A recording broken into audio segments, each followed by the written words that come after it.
Hello, hello everyone! Happy Friday! How's everybody doing out there? Welcome to Strange Parts! Hey Obsidian, hey James G, hey Skate Rat, hey DJ Marlis. Good to see you check in. Hopefully you'll be able to join us after class is over. Choppy audio, really? Grrr. Okay.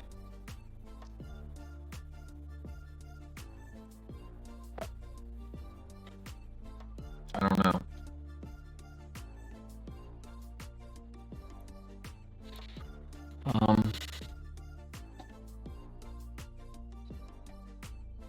Let me just turn off a bunch of audio sources. Now? Still choppy?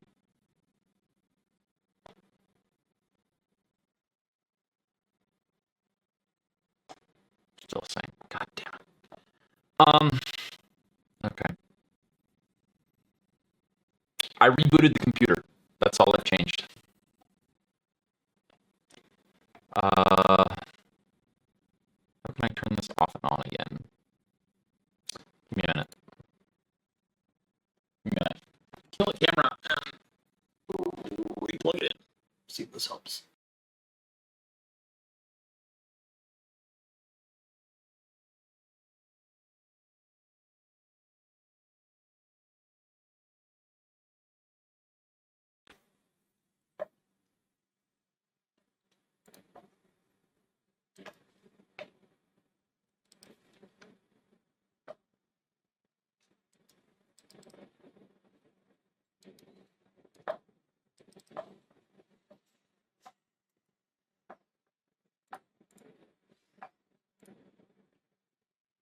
How's that? Is that any better?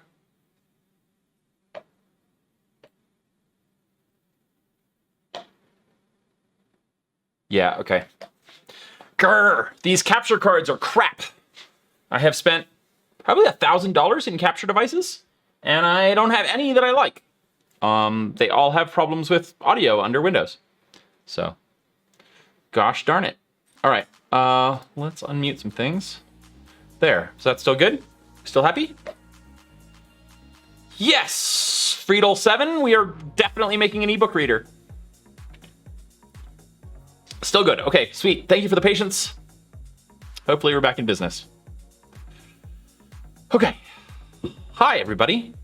Everything's crap, Kamado. I have a Blackmagic. I have a $550 Blackmagic quad HDMI card that sounds like crap. And I have a $150 Camlink that sounds like crap. So, I don't know. I'm super annoyed. So, anyway. Not to get too far into the weeds, but yes. Fizz, thank you for subscribing with Prime on your second month. That's awesome. Fantastic. And Alan Azat, thank you for subscribing for your first month. That's awesome. Did I miss anybody else? I think those are the only two. Yeah. So, yeah, I contacted Blackmagic and they were like, we don't support OBS. And I was like, that's not helpful. So I owe them a bigger bug report at some point, but it's a lot of work to put together a proper bug report. And they're just going to tell me, we don't know. So.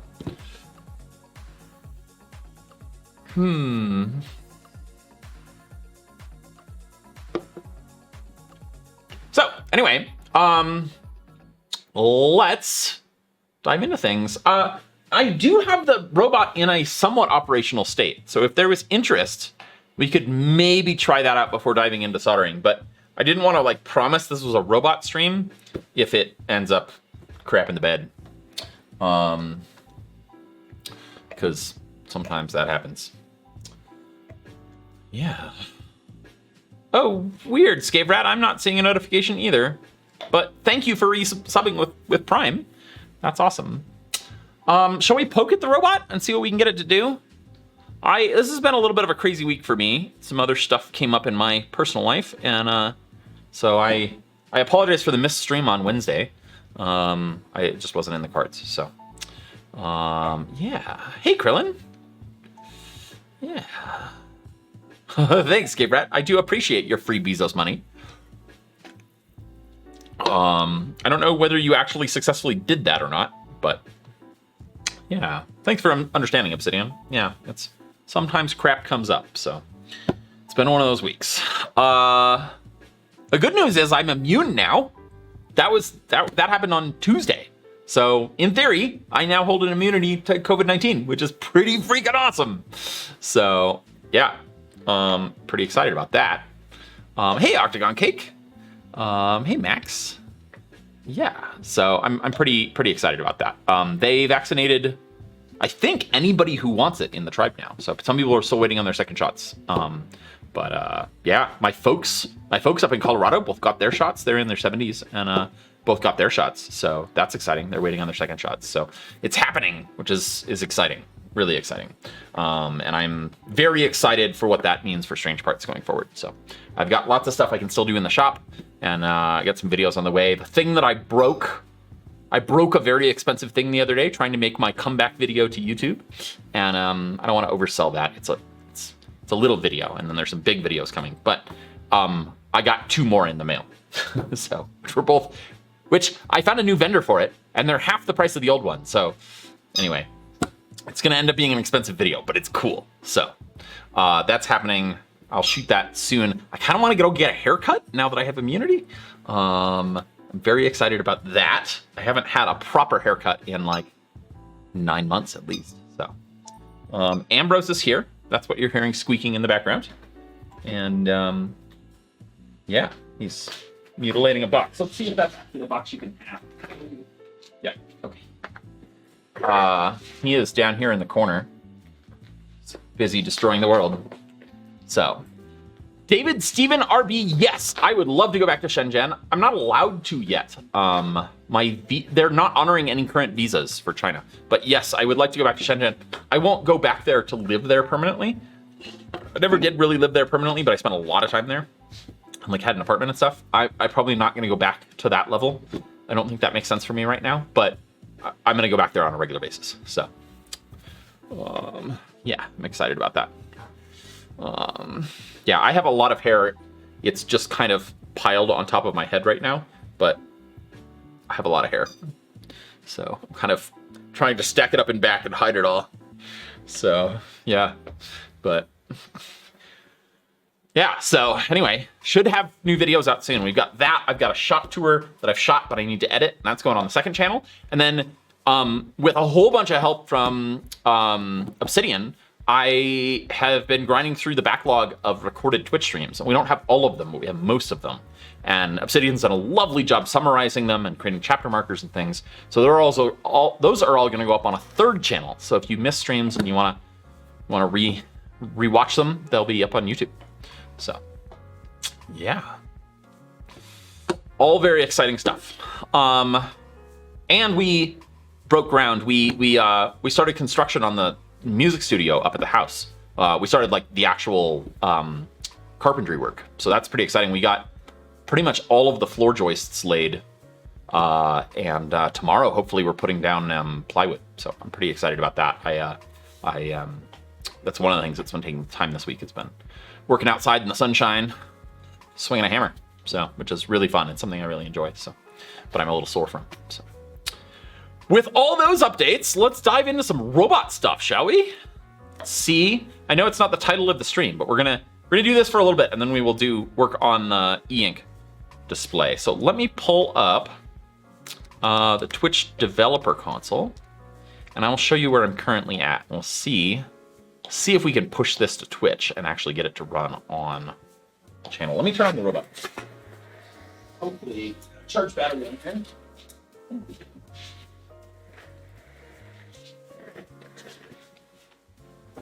Right. Oh, sorry, I should have switched away from the dog. Anyway.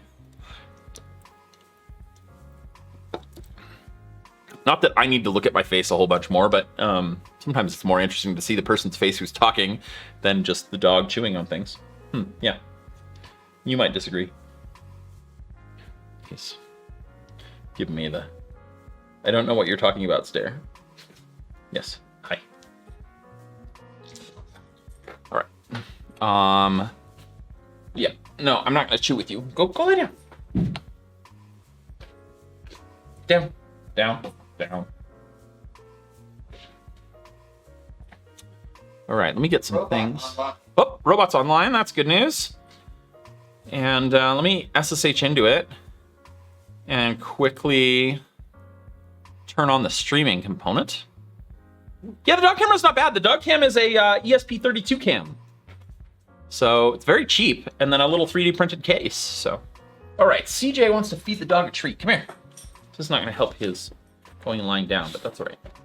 Good boy. Can people see you? How can we best see you? Well, that's your butt, and that's not very... There we go. You like a treat? Good boy. Boy. Right. Thanks, CJ. He appreciates that. I think it's going to result in me getting chewed on, but no, go lie down. Go lie down. Go lie down. All right, let's fire up some video here. Then we'll switch to this view here and turn off that camera. So. Oh, thanks, Brown Cinema. He's not my dog, but he's sort of the household dog. So sometimes he comes down with me to the shop, but it's sort of like being a dog uncle. I get to do all the fun stuff and none of the annoying stuff, like take him for long walks and pick up poop and things. Yes, and I'm not ultimately responsible for when he gets into trouble. Go lie down. Down. Stay. Stay. Might have to put him on a lead if he keeps jumping up on me. He likes, yeah, you like to chew things with other people, but nobody ever likes to chew things with you. Right. It's a real shame. Except for maybe the neighborhood dogs. Go lie down.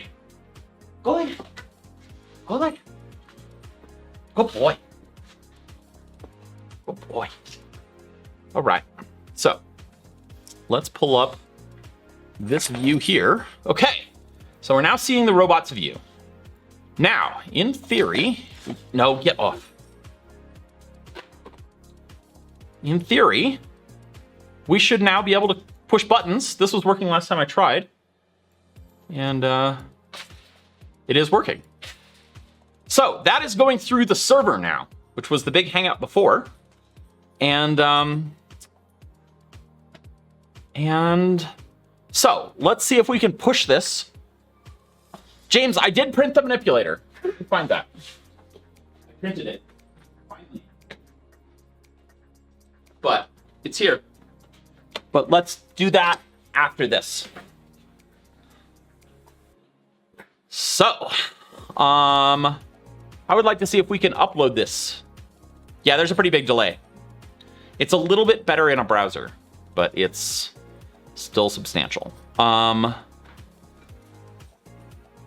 Let me see. I guess I should have done this off stream, but let's see if we can figure out a way to do this. All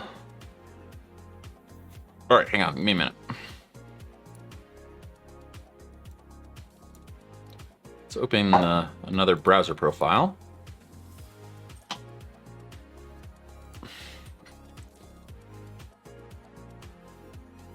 Okay. Yeah, how are you feeling, Almost an Engineer? You feeling better? I hope you are. Let's try develop dev.twitch.tv. Let's try this. Okay.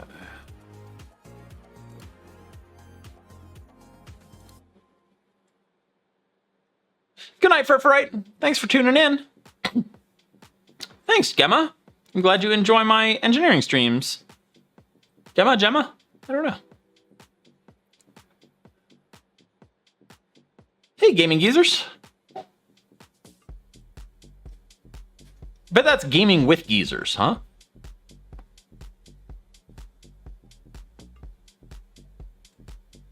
All right, what do I do? I think I don't want to leak any secrets, but I think I can show this. Let's see. So this is what I'm looking at.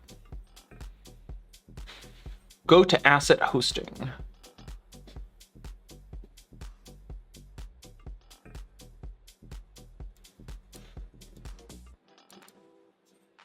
What do we do here? Oh, goodness.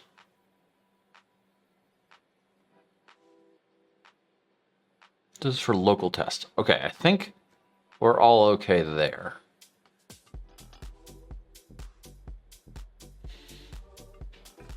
Oh, good. I'm glad you have a negative COVID result, almost an engineer. Yeah, chest infection still sucks, but it's better, hopefully. Gemma, we have parts for an automatic dog feeder that we just have not fully put together. I have to reprint a part or two, but yes, it's in the works. Okay, let's try this view on Twitch and install. Ooh, okay. Do I just hit install? Installed. Okay. We have to activate it. Okay. Yeah. Well, activate. Set as component 1. Okay. Do I see it on the stream now? Let's see.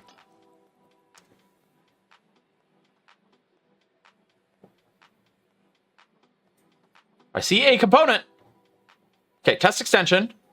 Proceed only if you trust me. I trust me. We don't see anything, though. Well,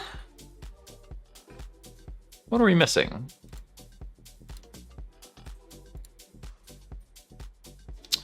California, we're just briefly trying to get the robot working, and then we'll dive into some ebook reader stuff. I just feel like it's been too long since we poked at this. But I think this is a, like, Scotty poke at this offline because it's not going to be very interesting sort of thing. Oh, wait, hang on. Let's upload a zip file. Let me try this. If this works, we'll play around a bit.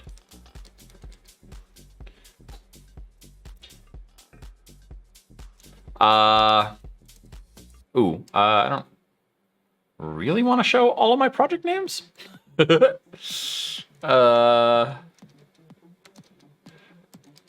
don't know if there's anything terribly sensitive in there, but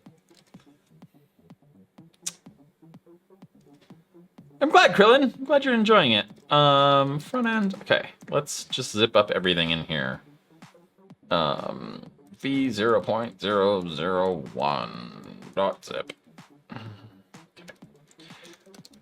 All right, hang on, let's see this.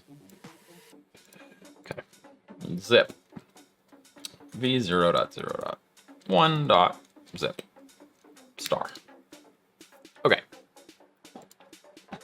Oh, and I don't really want to show all of that. Hang on, I'm doing a bad job hiding my shame here today.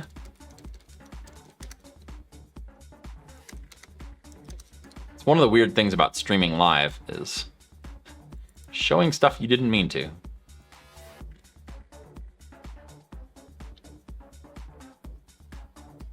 Okay. I think we're good. I think we've uploaded it all. Move to hosted test. Move. Hosted test. Okay. Let's see if it shows up for me first. Let's try again. Hopefully this will work. Yes. Ooh, something. Except what the hell? It looks totally different. Man. Okay, it works. That's exciting. But there's like missing CSS or something? Lame. Lame, lame, lame. Okay. So the question is, can other people see it? Let's give some mods access. Obsidian's around. Let's see if Obsidian can drive it.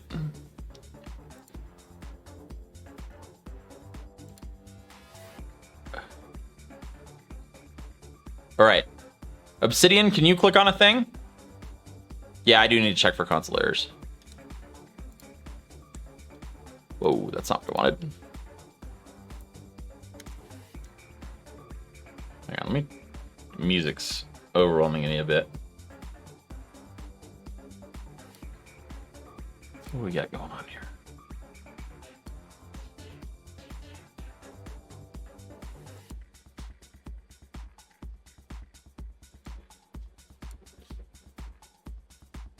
Hide. Okay.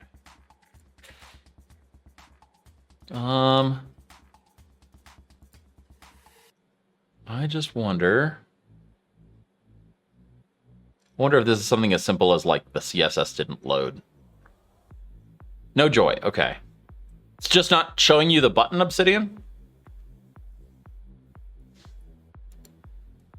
Yeah, it does look like Bootstrap is missing. I agree. How was it supposed to get in here?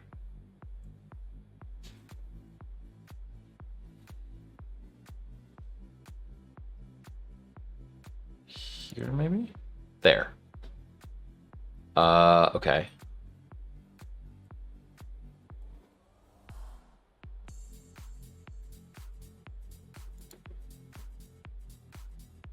Maybe I should just link out to Bootstrap. Let's try this. I think it's probably not a valid path, wherever it's pulling this from. Let's see. Oh, it says I need to save changes, but version must be in local test. I don't understand how to do that. All right, let's just hang on. Let's do this.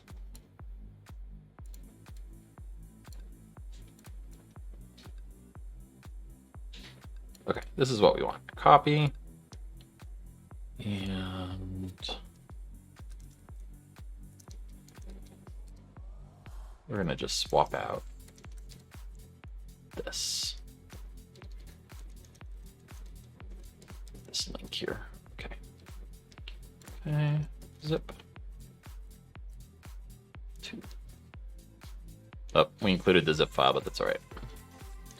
Don't think that'll affect us. All right. Choose a file. Oop, I'm gonna hide my shame here. Why? Oh, we have to move back to local test to make any changes. I see. Okay.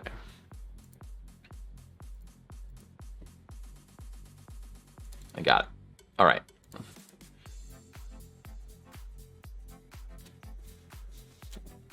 Thank you. I'm 0B. Oh, thank you for the bits too.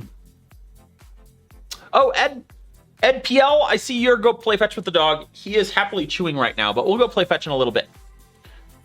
I am up for that. Just not right this moment. Okay. Let me share my screen again. Oh, we're gonna add access to Obsidian. What is this? Oh, this is allowed to install. Okay. Oh, okay. So we're only going to allow us to install. We don't want anybody else. Spare parts.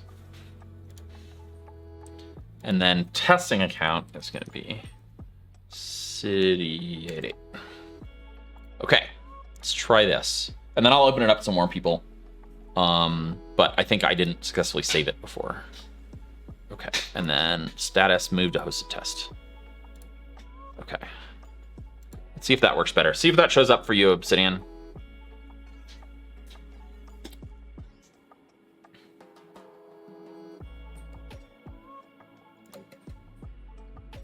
Okay, accept. No! The hell? Inspect.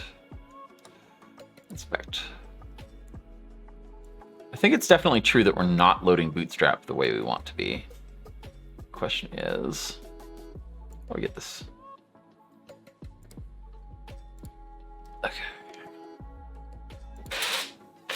Oh, that sounds good.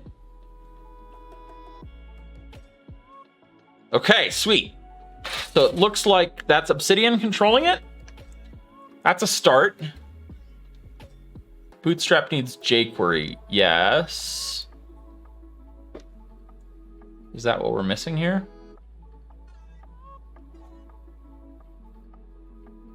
I also feel like this stuff. Let's turn this off for a sec.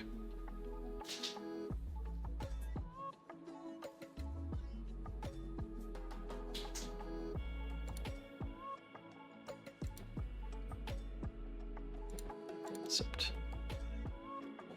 now, here we go.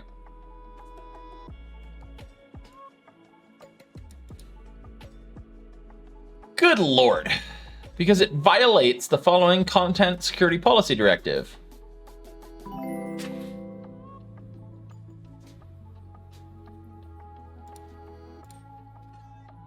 Okay. Whale? Whoa. Did not know that was still open.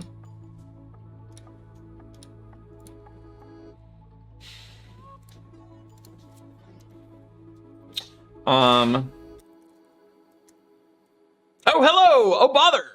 Oh, bother rating with a party of 97. Welcome. We are doing not what the title says right now, which should be very familiar to you if you watch Oh, bother stream. We are currently playing with the robot and Twitch. So we're building a Twitch extension to control the telepresence robot that's behind me on the floor. And we're just doing a little debugging because I haven't poked at it in a while. And we finally got a server stood up for it. And then we'll jump into, the next thing we're gonna jump into is building, assembling, soldering together an open source ebook reader designed by a guy by the name of Joey Castillo. This is the open book. It is very cool. So move on to that in a few minutes here. So stick around if either of those things sound interesting. But we're currently, bashing our heads on some little Twitch programming issues. So this is the other channel, Dust Strange Parts, which is the robot's channel. And we're just trying to get it working here. I'm having some problems with like cross-site scripting something. Which, it's something I should be more knowledgeable about, and I'm just not really. So there's some issues with Bootstrap that I thought we had worked out. I don't know.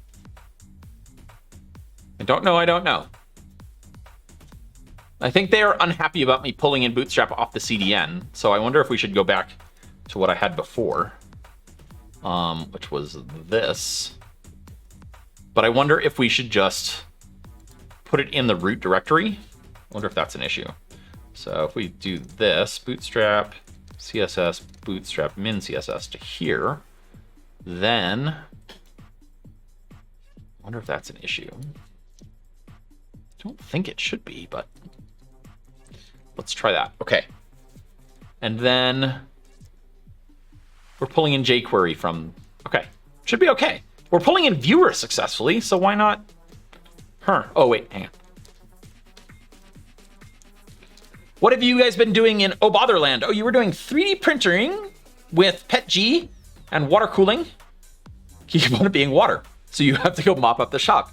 It sounds like it was a wild success, at least in terms of entertainment value, if not actually getting it to work. I'm sorry. Hopefully you didn't flood any electronics.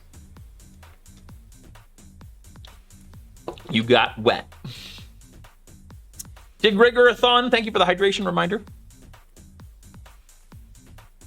All right, so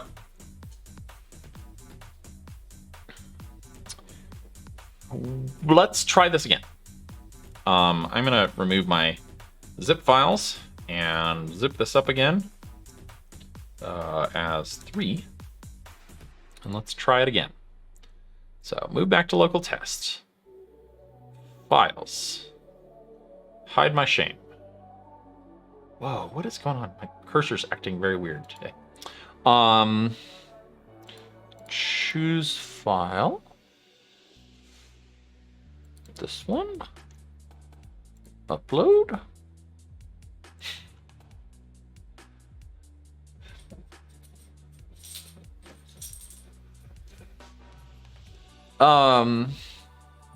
Okay.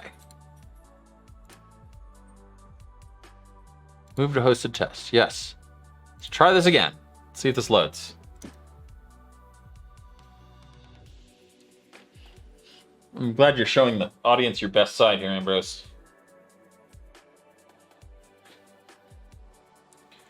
Okay. Yes, this is a test extension. We know. Hey! Now it looks right. Okay. So, this is what we have now. We have an extension that runs on the channel. If you go to the channel right now, it won't show because it's still in test. So it's a limited set of people. But we can throw a few more people in here and drive it around for a bit. Let me do that. Let me throw it back in local test.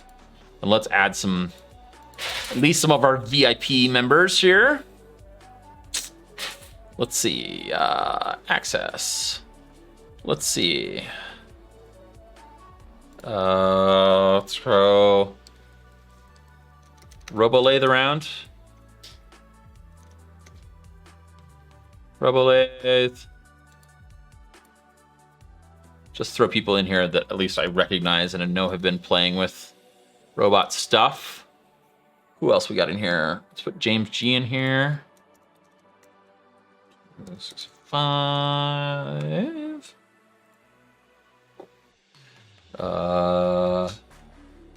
Who else wants to be in here? Let's put Bother in here. And almost an engineer. Don't worry, everybody will get a chance to do this. I'm not gonna type in everybody's name. So, and we won't do that for this long. This for that long. I just want to throw a few folks in here some regulars that I recognize. All right, there's a few folks anyway. Panda Boy. 6621. There's advantage to have the advantage to having easy to spell usernames. Let's put Nosh in here too. Awesome.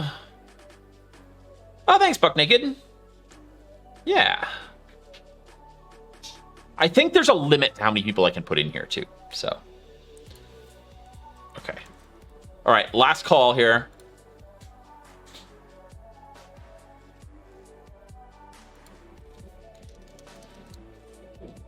Anybody else want in? Last chance. Holler. Otherwise, I'm gonna lock it up and turn it on. Sure. Oregon Leaf 4.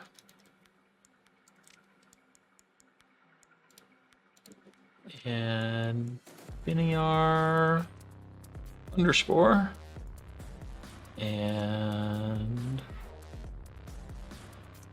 Kima 77.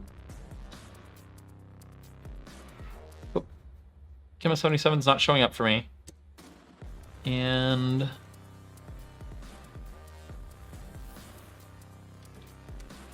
Lord Squeak. Yep, you're in there, Gaming Geezers. All right. Oh, Sizzle Washer. I don't think I got you in there. Sizzler Washer. Okay. I've been calling you Sizzle Washer, but you're Sizzler Washer. Okay. Saved. Here, let me show you. I guess I didn't show you what I did. Those are the people I threw in there right now. If you're not in there and you want to be, I'm sorry. We will open it up to everybody soon. It's no personal slight against you, I promise. So, give it a shot. This is the first official test. So go to let me link to it. And here you go.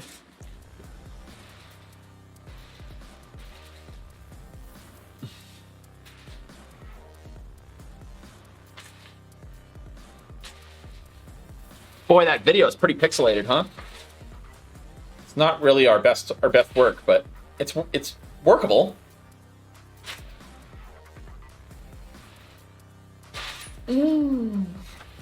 I've got a jack out of my butt. Give me a minute. Pick this up.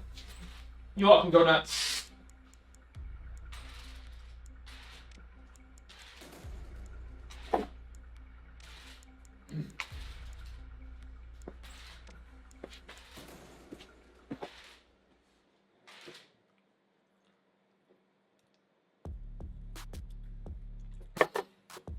Ooh, one thing I should do while you all are playing with robot stuff. Someone on Discord generated the new version of the interactive bomb for building the e-ink reader. Should go look for that. Where was that? Who was that? Where was it?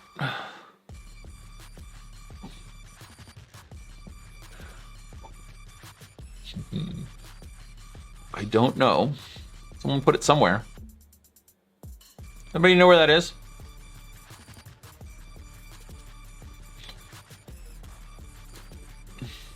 It appeared to be working. Why is it no longer working? People didn't stop pushing buttons, did they? Oh, what's going on? Weird. What happened? Oh, it's in the sourcing channel. Okay, awesome. What happened to the robot, though? The robot die? Oh, I just killed the stream. I shouldn't do that.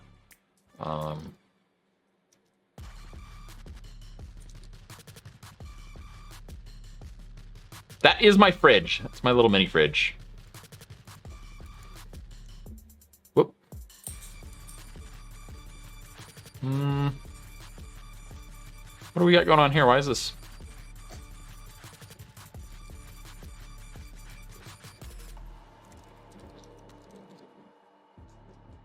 It just stopped receiving commands, huh? Oh, I keep double clicking. I don't know. We're receiving commands, and we're not doing anything with them?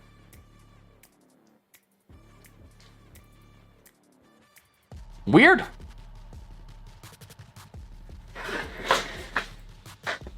It's possible the battery's low, but I don't think so. How strange.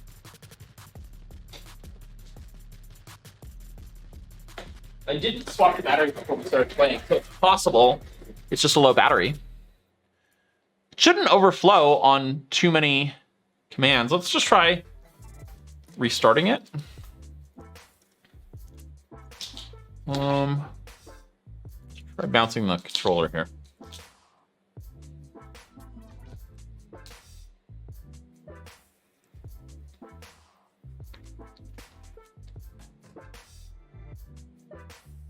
Robot online.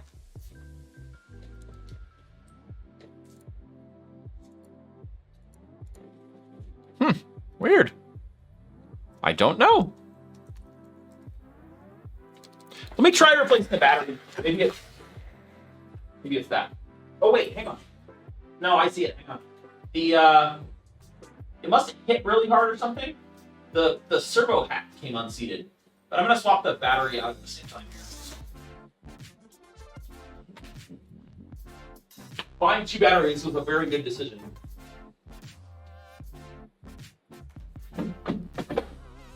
Just fine, swap them.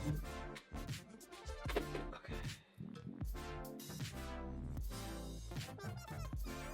Yeah, you guys must have hit the fridge really hard. Right.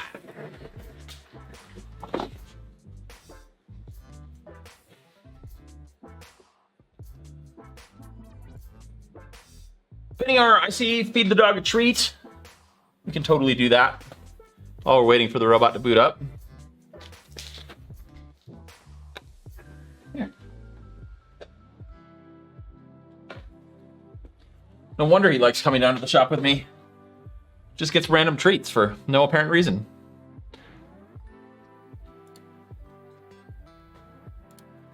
All right, we're waiting for this to reboot here. And Ed PL, we will take him outside and play fetch before it gets dark here. But not quite yet. I think in between this and building the e-ink reader. All right, this thing just came back online. Let's get the streaming set back up.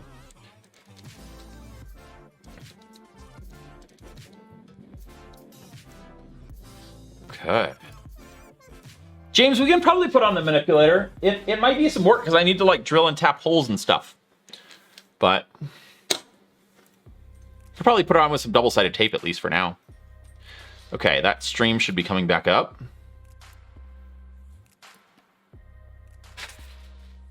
Okay, we're back in business. Yeah, I think it was just a hardware issue. Cool.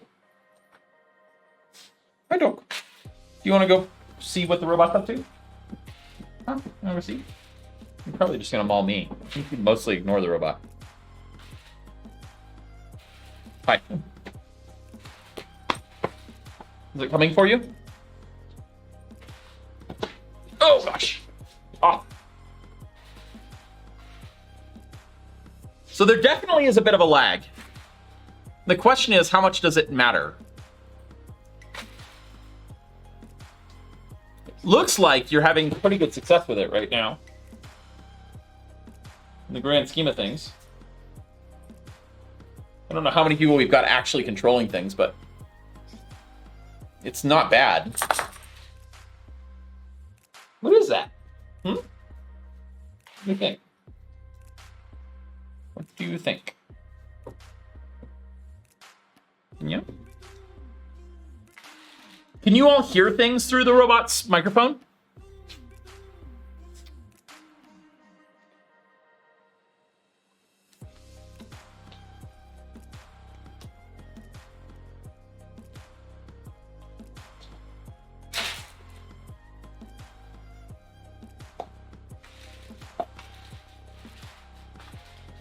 All right, let me go find some double-sided tape and we'll stick on the hook of doom that James G designed, which is, here, let me show this. He decided, I thought he was gonna build a robot arm, but he just designed a hook to grab things. So we'll see how that works out. There's a little bit of space at the front here. Ooh, one of the motors is loose. Huh. I have to fix that at some point. All right, I'm gonna put on some of my heavy-duty double-sided tape here. Stuff's great. Literally holding up the walls in this place.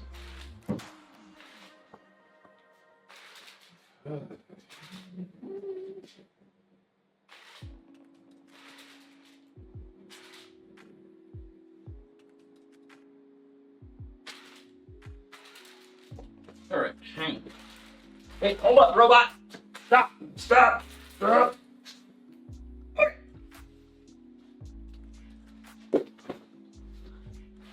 All right, you have a manipulator.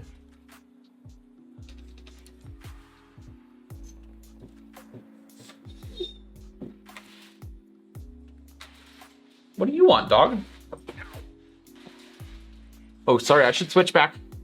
If you're not watching the other channel, switch back to here. What are you doing? He needs to go outside and play, for sure. Oh, gosh. Should we go play while they play with the robot? Yeah?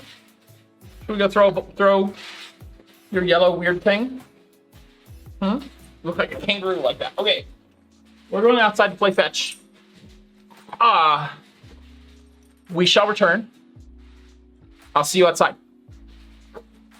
Come on, go sit. Sit. Changing my outside boots. Yes.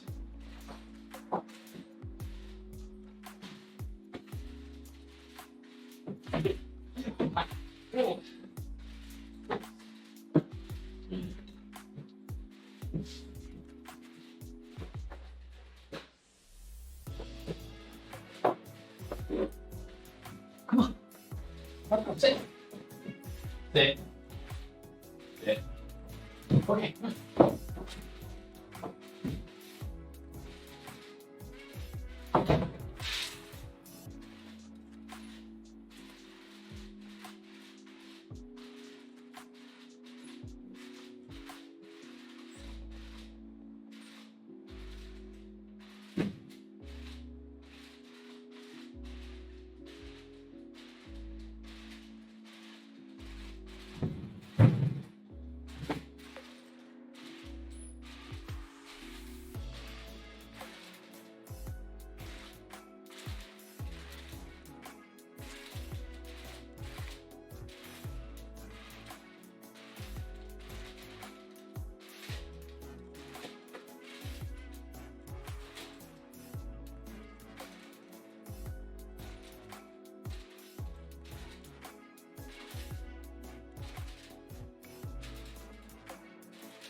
Oh boy.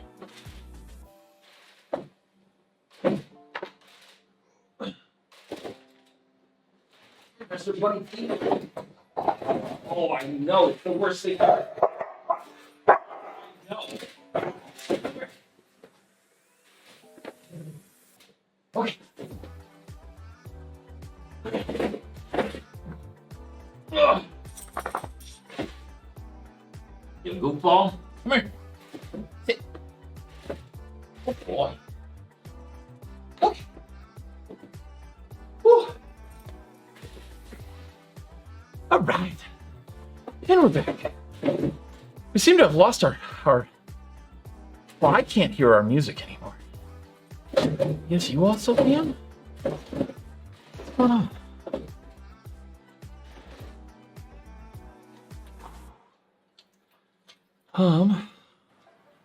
The robot's dead. Oh, you full-on flipped the robot. How did you do that?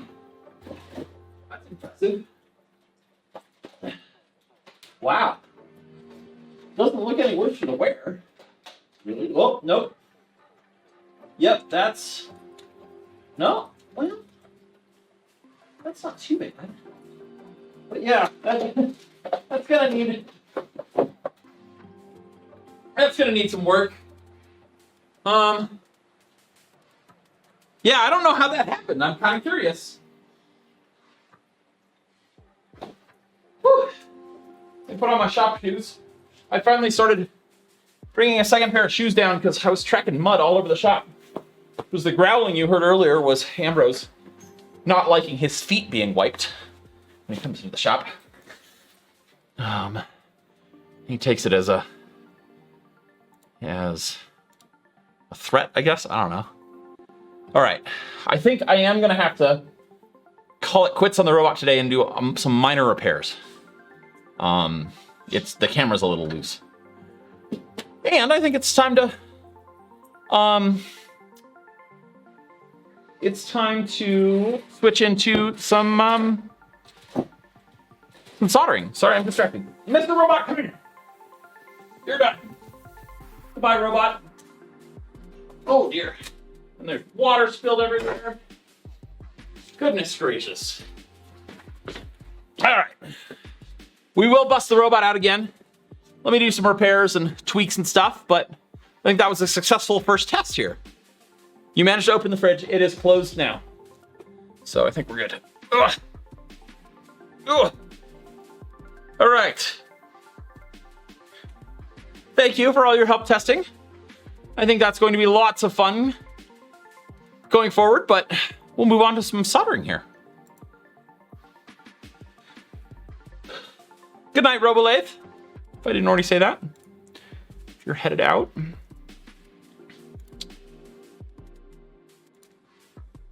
All right, let's switch modes here. That was fun. I enjoyed that.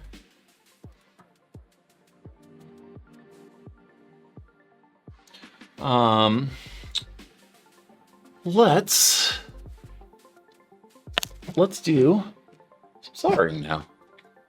Switch gears. Okay, so the feature attraction here. I'm just aligning cameras and stuff. All right. So, let me get some stuff out of the way.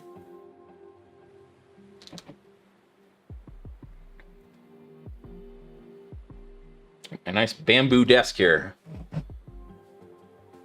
All right. So, this is, whoa, out of focus. This is what we're working on. That's upside down. This is what we've been working on, which is the Open Book. And it is an open source ebook reader, e-ink ebook reader. And so we've just been gradually going through and soldering all the components. So let's bust out the microscope and do some more soldering. I need to turn some of these space heaters away from me. They're getting a little hot. There's no central heating on in this building right now, so I'm running two 1500 watt space heaters at my feet to keep me warm and in shirt sleeves. So, yeah. This is sort of a kit. It is, you buy the circuit board. It's open source. There are all the links. Thank you, Obsidian. And then you source the BOM yourself. So you buy the parts online from DigiKey or whoever your preferred vendor is. Let's see if we can get a better angle on this situation here. There, that'll be something approaching workable. Alexa, turn on the soldering iron. She's in charge because otherwise I leave things on when I leave the shop. Because there's like a bazillion things. There are air filters and soldering irons and lights and cameras and yeah. I really do think that refrigerator is closed. Yes, thank you for checking, but we're good. We're good. Yes, there is a board in my text. This is very cool in the sense that the board is somewhat self-documenting. Like, not only does it tell you what parts are where, but it actually talks about all the different sections. So the microcontroller section and the power supply, and talks a little bit about the design as part of that, and I think that is quite cool. So I'm way into that. So let's do some soldering. We're missing our camera controller. I pulled it off to do some more checks for the case, because I'm going to reprint the case that we designed for it. And it's not quite ready. So let's see. Let's get this plugged back in and turned on. Which one goes where? I think this is the on switch.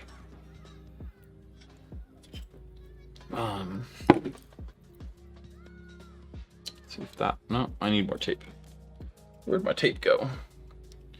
Hang on. I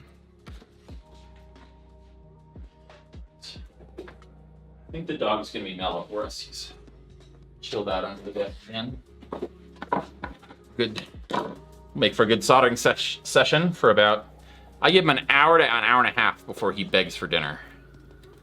And then I brought dinner down with me so I can feed him. Because when he's hungry, he's a monster. Don't mind me, I'm just gradually sinking to the floor here as my chair piston leaks. Got a new replacement on the way. I bought this chair used, and I'm willing to bet they knew it leaked.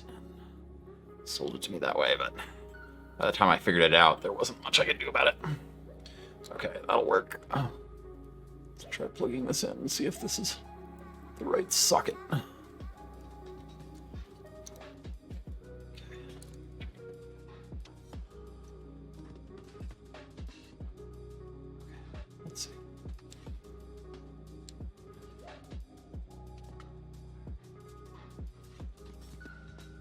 Yep, that's the right socket. Okay, did that work? Did that do a thing? No, it's probably not connected to Wi-Fi yet. Oh, and also, hang on. Hang on. I gotta start some stuff up. Goodness gracious. Too many things over here. All right.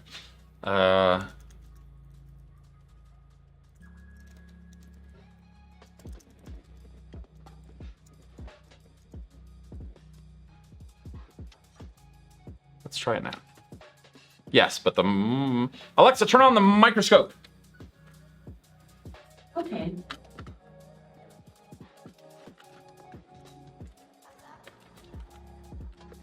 All right.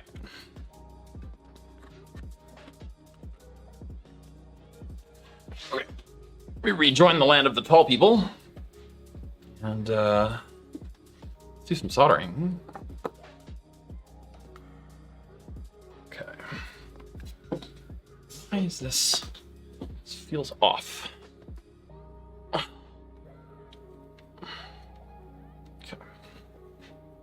All right, that's pretty comfortable. Is that in focus for you all? Ish.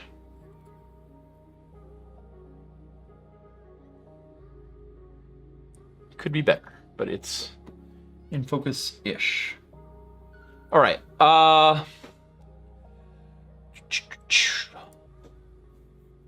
Okay.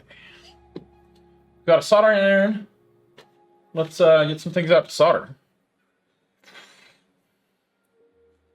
think we did the previous next. Let's wait on some buttons. It'll become more clear. What I'd love to do is the microcontroller. It's here. Let's jump into it. Oh, let's pull up the interactive bomb, which is in here. I got it. And it was DJ Marlis that put that together, which is awesome. Okay, let me pull that up here. Save that to downloads. Let's open this up. Sweet. All right, let's get it in dark mode. Back, okay. All right.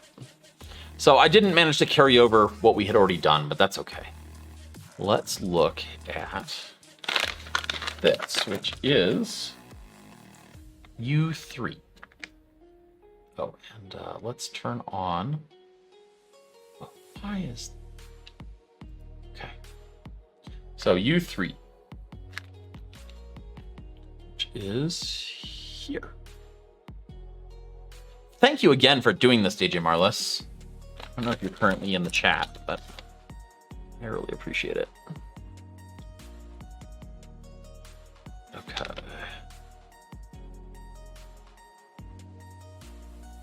Yeah, not really my store. Kit.co is just sort of the place that I list the things that I have bought that you might be interested in buying. So people ask me lots of questions about, you know, what soldering iron do you use? What microscope do you use? All this stuff. And it's a convenient place to have all of that. And then there are a lot of affiliate links there. So sometimes I get paid a small amount of money for sharing all of my accumulated knowledge from my adventures. So, wow, they put a lot of deskins in here. They really want these to be dry. Okay, so we're diving into the deep end here. We're going to be doing a big, huge honkin' microcontroller. If I can find... Let's find the flux tank. There we go. All right. I think we've got everything we need. Just dive into it. So, it's that big guy there. Oh, we need tweezers. The dot is in this upper left corner. And so that's how we know we're going to get aligned. So let's pull one of these out. It's an Atmel chip. And it's going to go on there like that. You can see this dot aligns with that dot. So let me put a bunch of flux on there to sort of stick this thing down. And then we'll come in and tack down with some solder.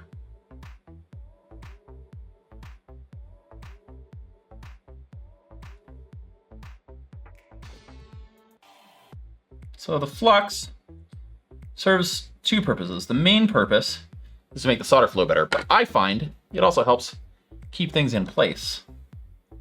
We don't want them moving around on us until we can solder everything down. So, zoom in a little.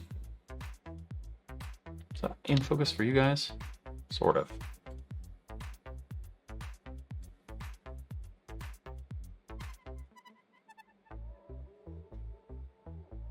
I think maybe I just knock this microscope around in between streaming sessions. Everything's a little out of whack. Ooh. Hang on. I had a little bit of caffeine at lunch, but hopefully that's not going to affect my skills here too much. So we got to get this all lined up. We got to get the legs lined up with the pads. It's not bad.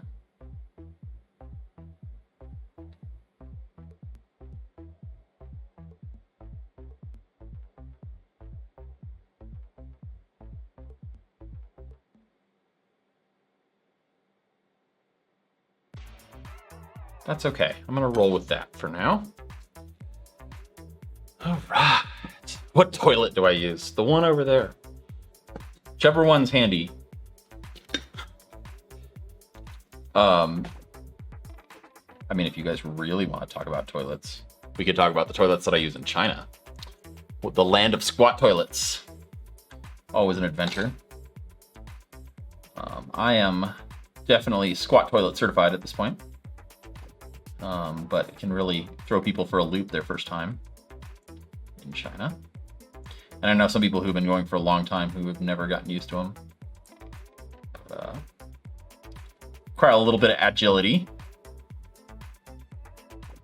but doable. Okay, I moved this around while getting one leg soldered down. Let's see if I can fix it. Oh dear.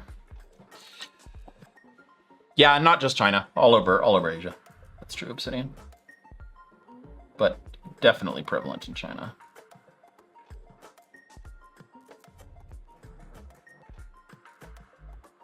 I learned to do it while I was traveling in Southeast Asia 20 years ago. And yeah. This might be TMI, but what I also got good at was the in some parts of Asia, they don't provide toilet paper either. They provide a bucket and a scoop, a bucket of water and a scoop, and it's sort of a splash and rub action, which definitely takes some practice. But it's not so bad once you get used to it. Okay, drag solder this now. Well, I'm a little worried that I'm creating a lot of bridges here. Come back and clean it up.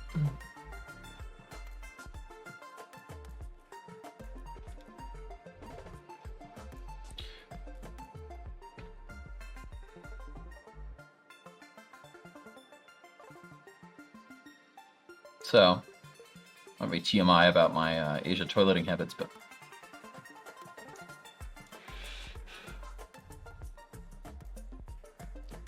that is true, Robo Greg. You were the person that I was thinking of in terms of your love of squat toilets. I do think that Greg is referring to the fact that his factory installed a toilet for him, a Western toilet just for him. And it is a sign that your factory loves you, or at least values your business highly. Greg is one of the people that I know that has the most China manufacturing experience. He has taught me a lot about China, and specifically about manufacturing in China.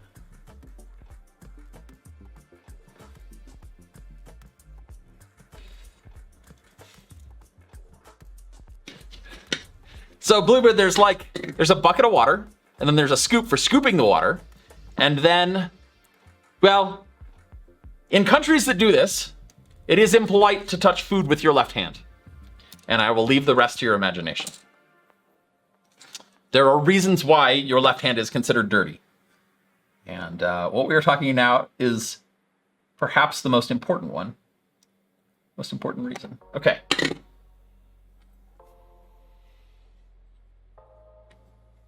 Oh, I know you have used a squat toilet, Greg. I know you'll use one under duress. I have no doubt there. Okay, let's touch up. I really don't mind the squat toilet. I mind if they're really filthy, but that's true for most toilets. If they're really dirty, they're no fun.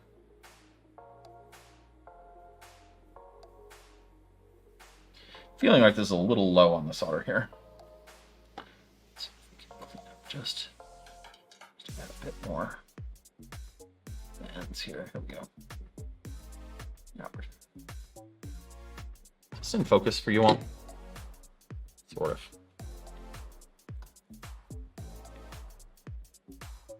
There.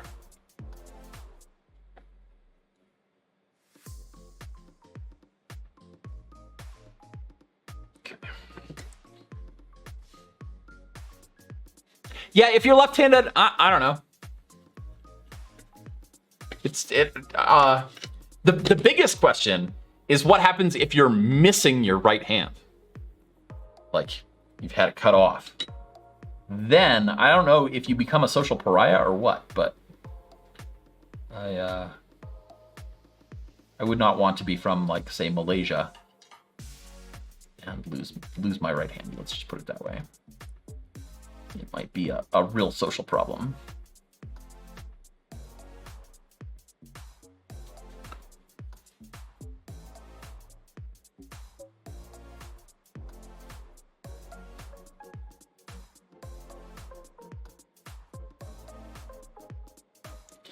All right.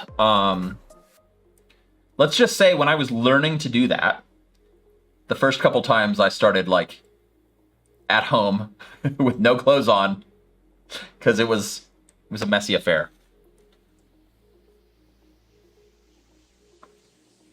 We grossed everybody out yet?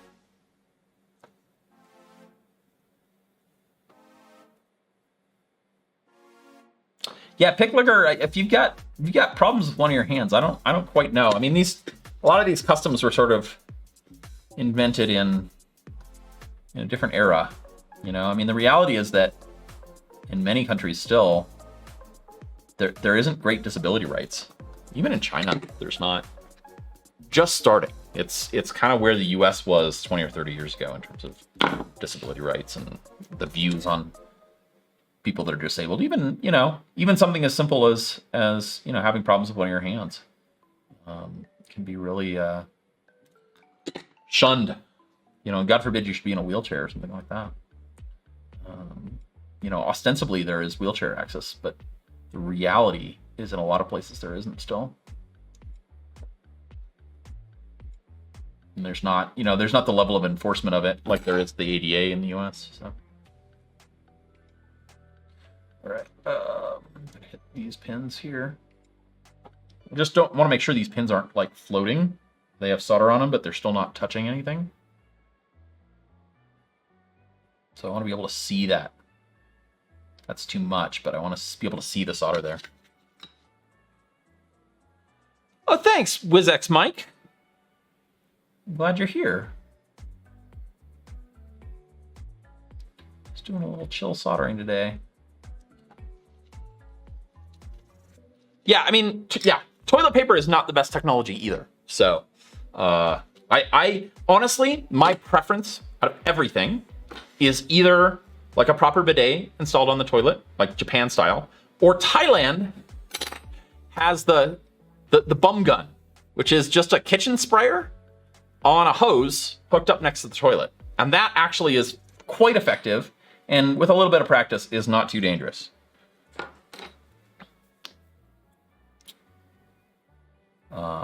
But yeah, water is, turns out there's a reason we use water for cleaning other things. So, yeah.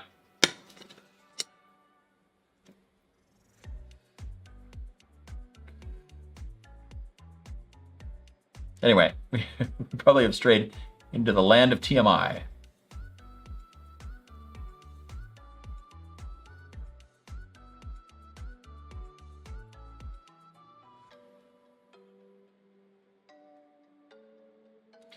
Boy, look how liquid that solder is. It's hard to pull it out, though, of those bridges. Come over here. Boy, that flux pen is good. Okay.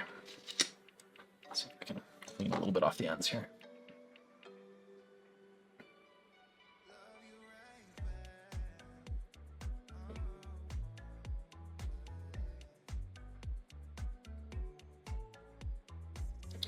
But I don't know. I don't know if there's much more to say, but other than, I guess I want to defend myself and say that that it's really important to me when I'm traveling abroad to understand and try and adapt to the customs of where I am, and that includes not being picky about other people's toilets. So,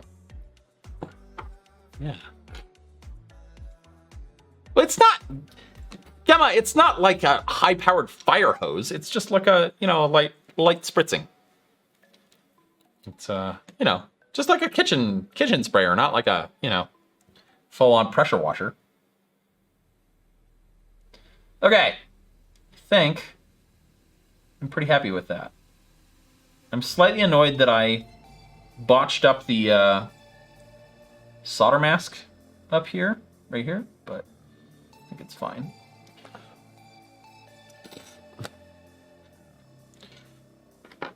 So, I'll take it.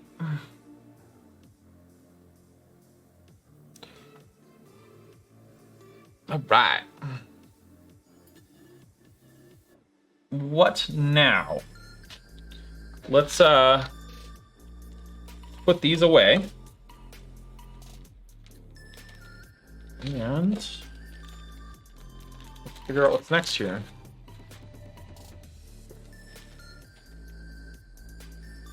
U1. We done U1 already? U1. I don't believe we have. Let's do that one next. This Atmail is an AT, well, it says it here, an SAM D51. So I don't know what that maps onto in Arduino land, but it's I believe it's what's on the Featherwing. I believe that's what's going on here. I'm not quite sure. Okay. I have not worked with this microprocessor before. This is news to me.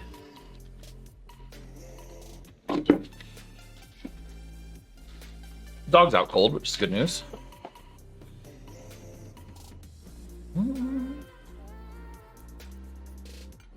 Oh, do we not? We have music in here, yes? I can't hear it. What is the music? Forever Always by Gus. Why can I not hear the music?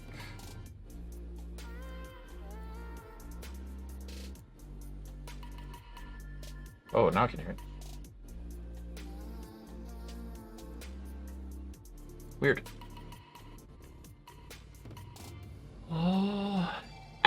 There's not a playlist. This is just off of Epidemic Sound.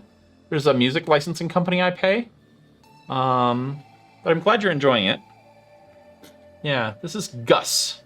Forever Always. Yeah, okay, I'm glad you're hearing the music. It looks like it's been on the whole time. I don't know why my headphones were not playing it. Did I miss any subscriptions or anything? It's possible I wasn't hearing those notifications either. Don't see it. I see a whole bunch of people following. Nalaj, come already. Dizantadado 30. Tupac 0. Welcome all. Welcome to Strange Parts.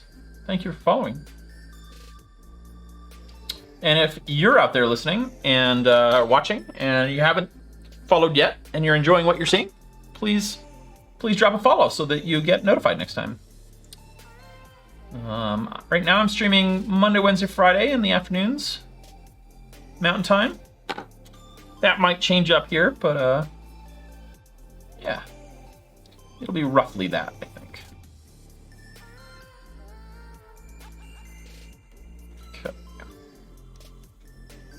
And then definitely come join us on Discord if you're not already. If you're enjoying this crowd, enjoying the chat. A lot of the folks, a lot of the regulars that you're seeing in chat here are on the Discord all the time too. So pretty good discussions of what I'm up to, but also what they're up to. They're all interesting people in their own right, doing interesting projects. So come hang out and join us. It is a nice group of people we're putting together. Very friendly group. So up to interesting things. So everybody is welcome. Don't have to be an expert to be welcome there.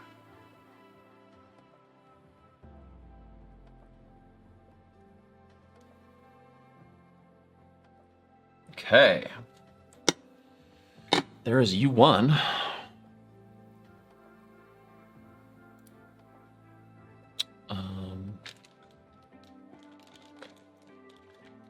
Got one of those left over.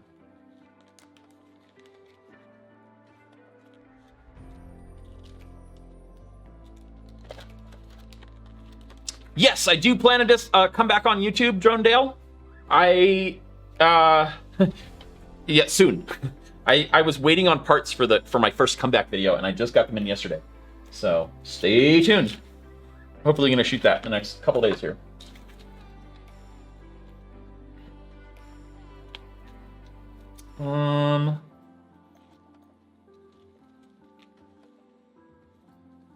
I don't quite know what to do with these switches.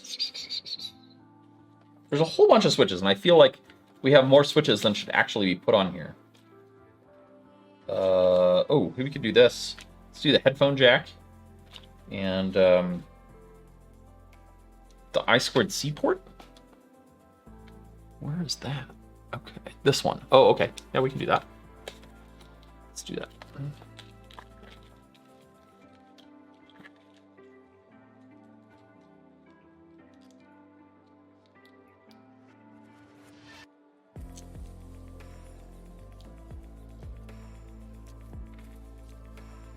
Yeah, this looks like a pretty slick design here. We're gonna have a screen on top of this, but it's not that fat and unwieldy, I don't think.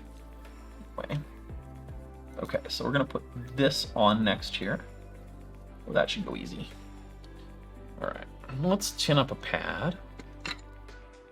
Just a titch.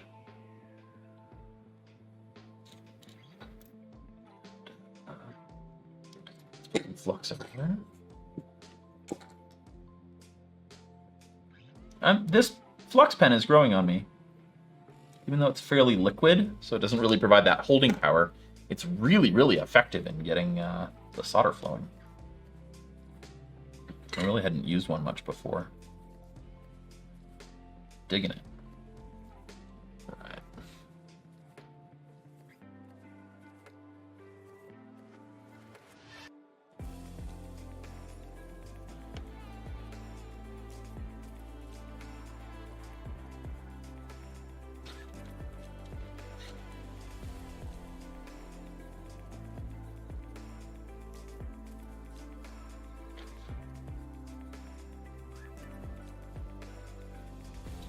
Okay.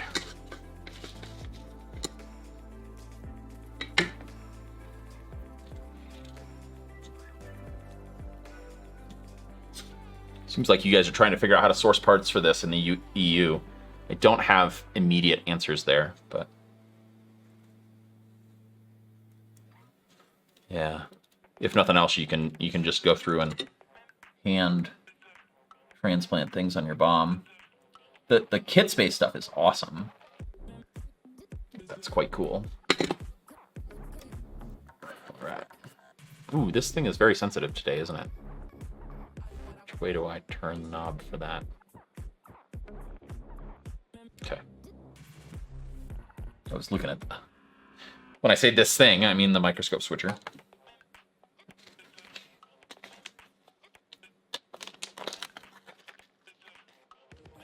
Right. Pull jacks out. These are headphone jacks.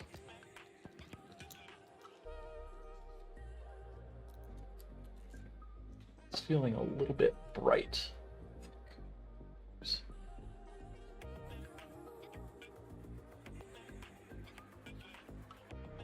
It's a little better.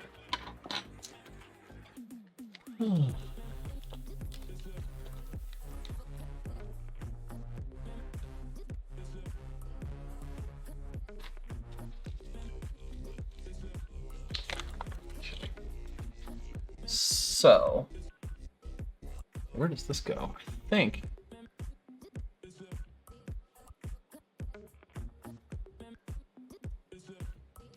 What are we calling this?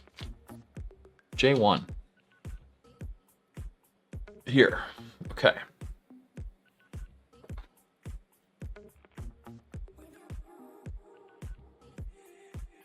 Oh, that shouldn't be too bad. That'll be easy, easy. Move it.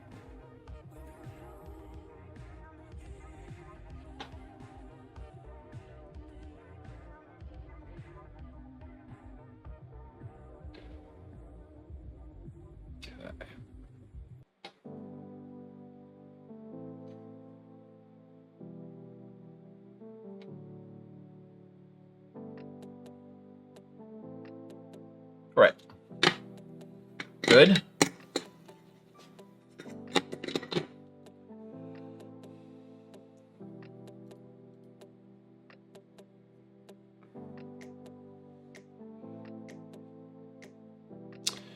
No, it's not running on Spotify. It's just running on my Epidemic Sound website right now.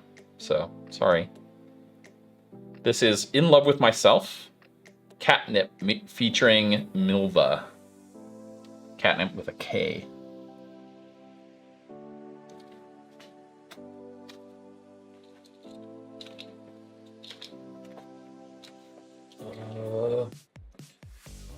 Put down port A8 and A9. These guys.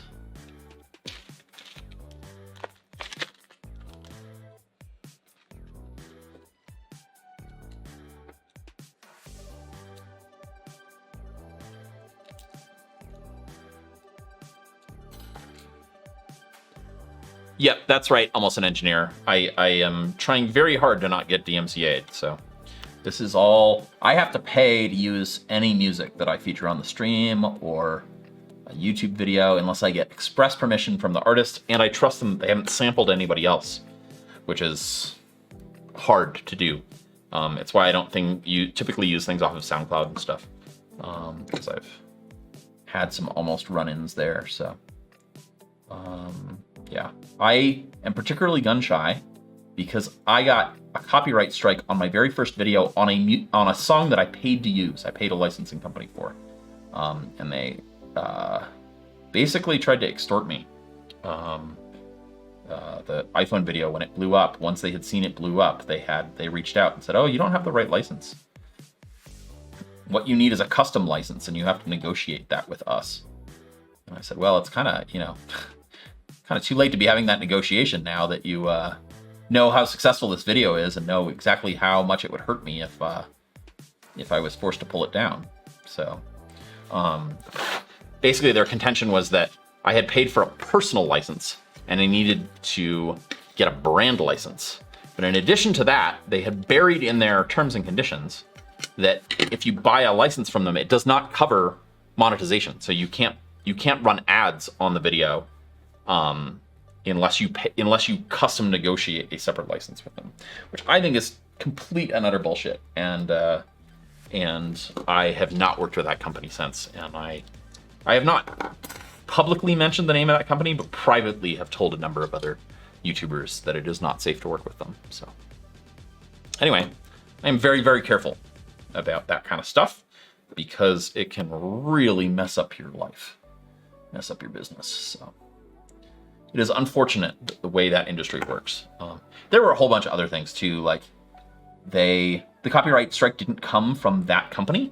It came from some other company, and they're like, "Well, we'll see what we can do about getting the copyright strike removed." And I was like, "What do you mean see about it? Like, you're the people that I paid money for exactly this not to happen." And they're like, "Well, it's out of our control." And I was like, "Well, then what did I pay licensing for?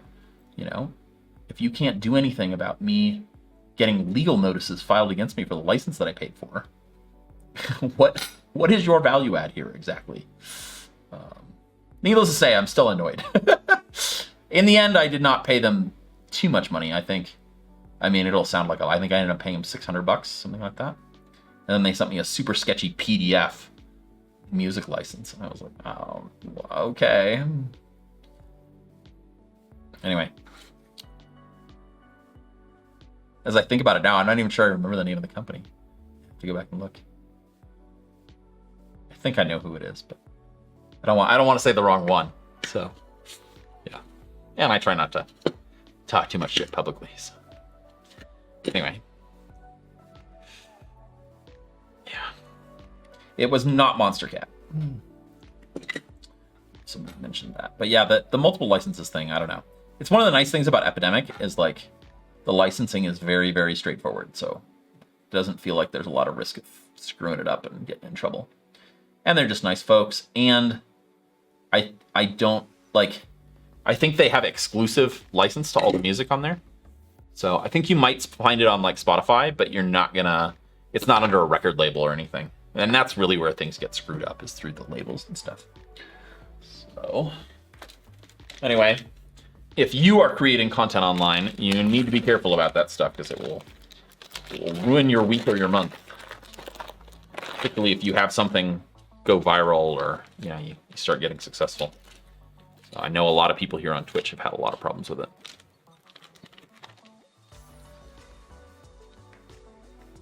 Yeah. Yeah, totally. I have no problem with artists getting paid.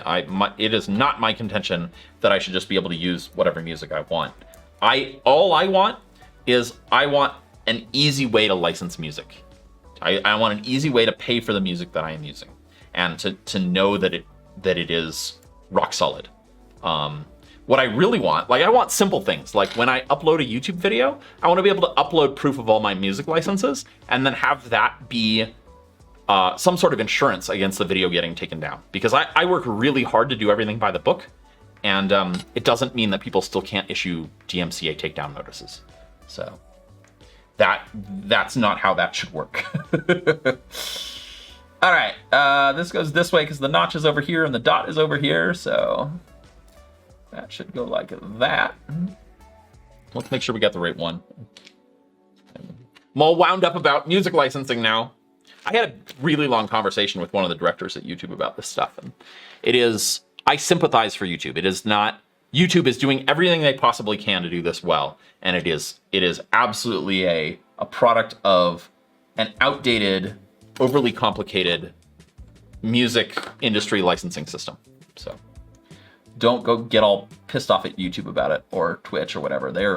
They are doing their darndest. So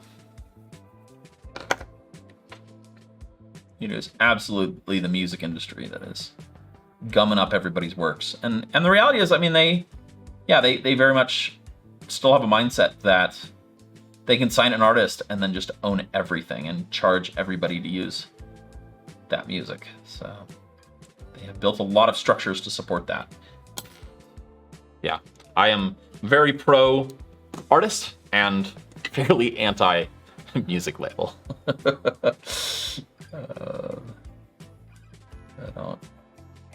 I struggle to see the value they offer a lot of times. So. I guess I shouldn't speak about that too harshly publicly, but anyway.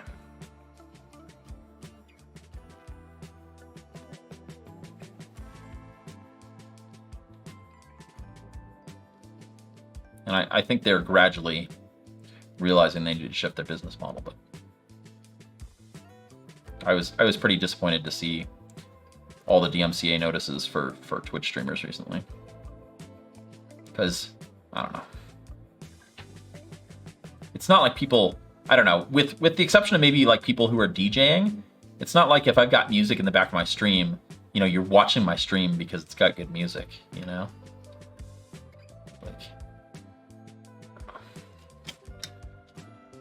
it's not like you're watching my stream instead of listening to this song on Spotify or, buying the CD, Instead, perhaps the opposite is true, which is you hear a good track on here and then you choose to go out and listen to it on Spotify or buy it or whatever.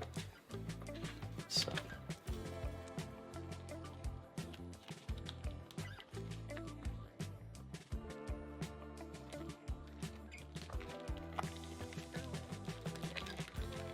I don't know about Herman Lee's DMCA ban. But yeah, I know a lot of people got into some pretty hot water over stuff that just seems ridiculous. All right, D1.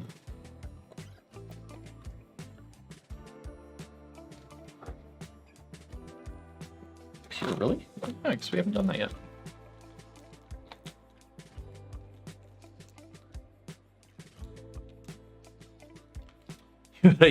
A video on YouTube copyright striked based on a techno producer using a free Winamp plugin that you also use, but had modified. Wow, that's messed up. And the thing is, like, even if you appeal it, it doesn't necessarily mean, like, it can be completely unjustified. And if they don't back down, you have to go to court. So.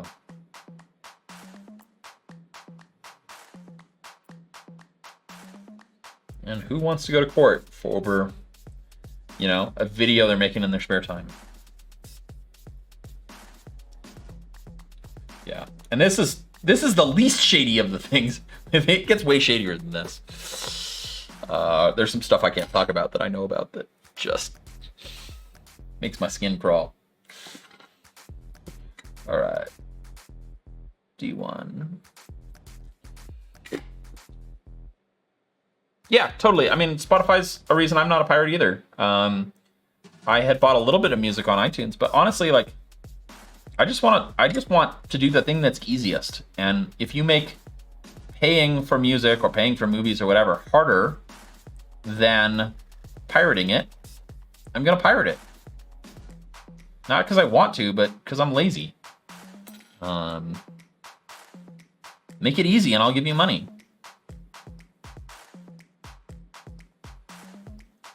Make it a constant uphill battle and I might not.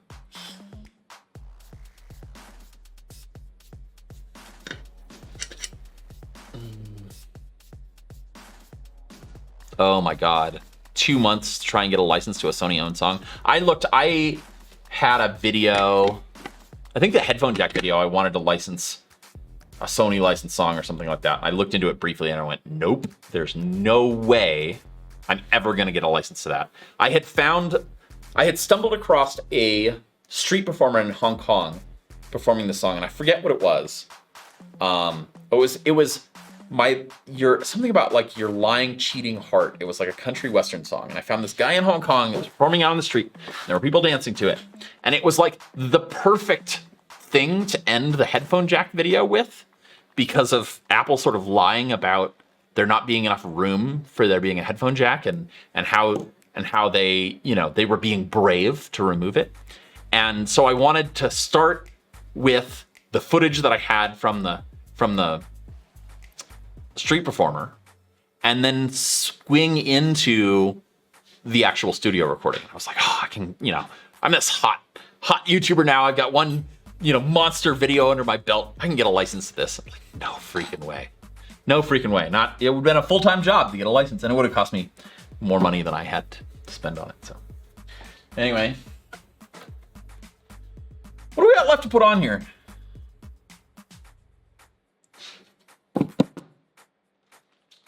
Debug port.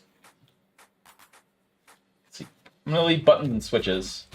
What is this? Debug port. Yeah, the iBomb is awesome, Hans. It is really quite cool, and it's just generated off the KiCad files. So this is actually one that DJ Marlis put together, because we had the wrong version. The one up on KitSpace is pointed at the slightly older version of the board than what I have. So okay, debug port down here. Which way around does this go? I think. Oh man, I don't know. What's pin 1, do we think? Is it like that or the other way around? I don't see any marks. Well, let me look. I think it's in the documentation.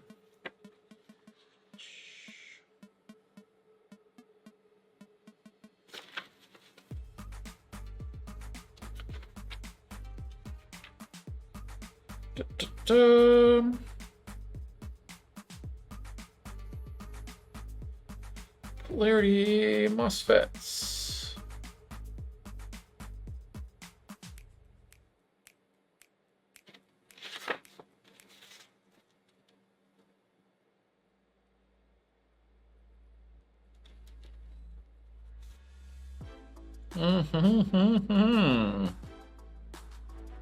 Do not know.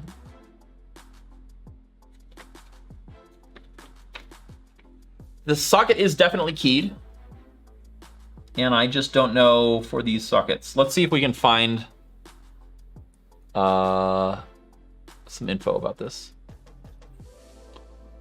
Let's look at, I think we find like a data sheet or something. It'll tell us what pin 1 is.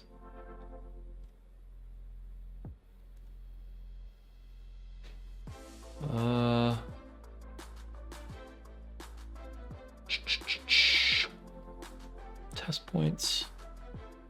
I want to be able to click over here. Oh, I can. X2.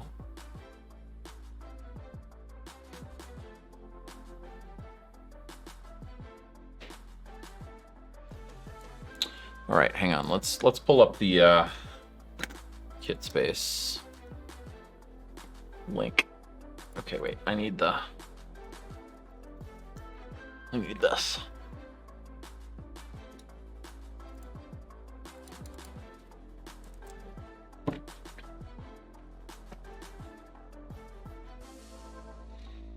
Okay.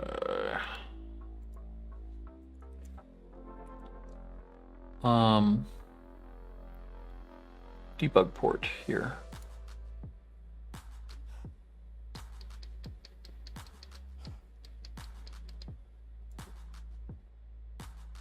Datasheet. Wow, that is pretty slick. All right. It looks like pin 1 is on the side with the key. That was going to be my guess, but is that what that's saying?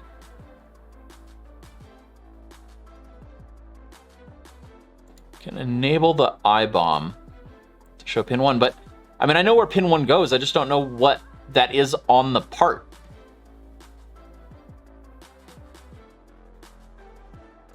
Yeah, I mean, I know that. I know that that's pin 1 on the board. I don't know what pin 1 on the part is. The part is symmetrical. I'm gonna say that the notch goes up, for lack of any other info.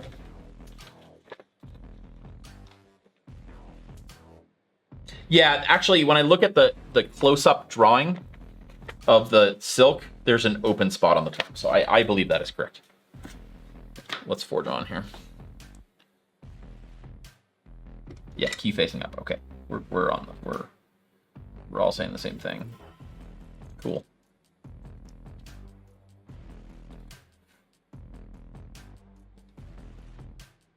All right, I've had enough of talking about music licensing. What else should we talk about?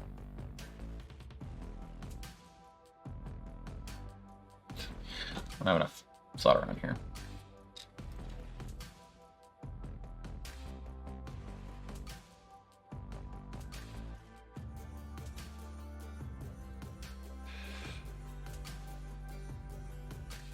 Oh, sweet. Thanks, Box Kid.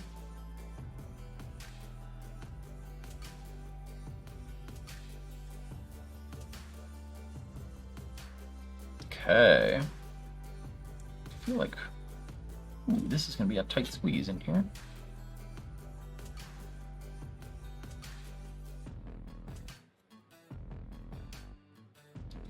Ooh. How am I going to get to those? Oh, I can get in this way.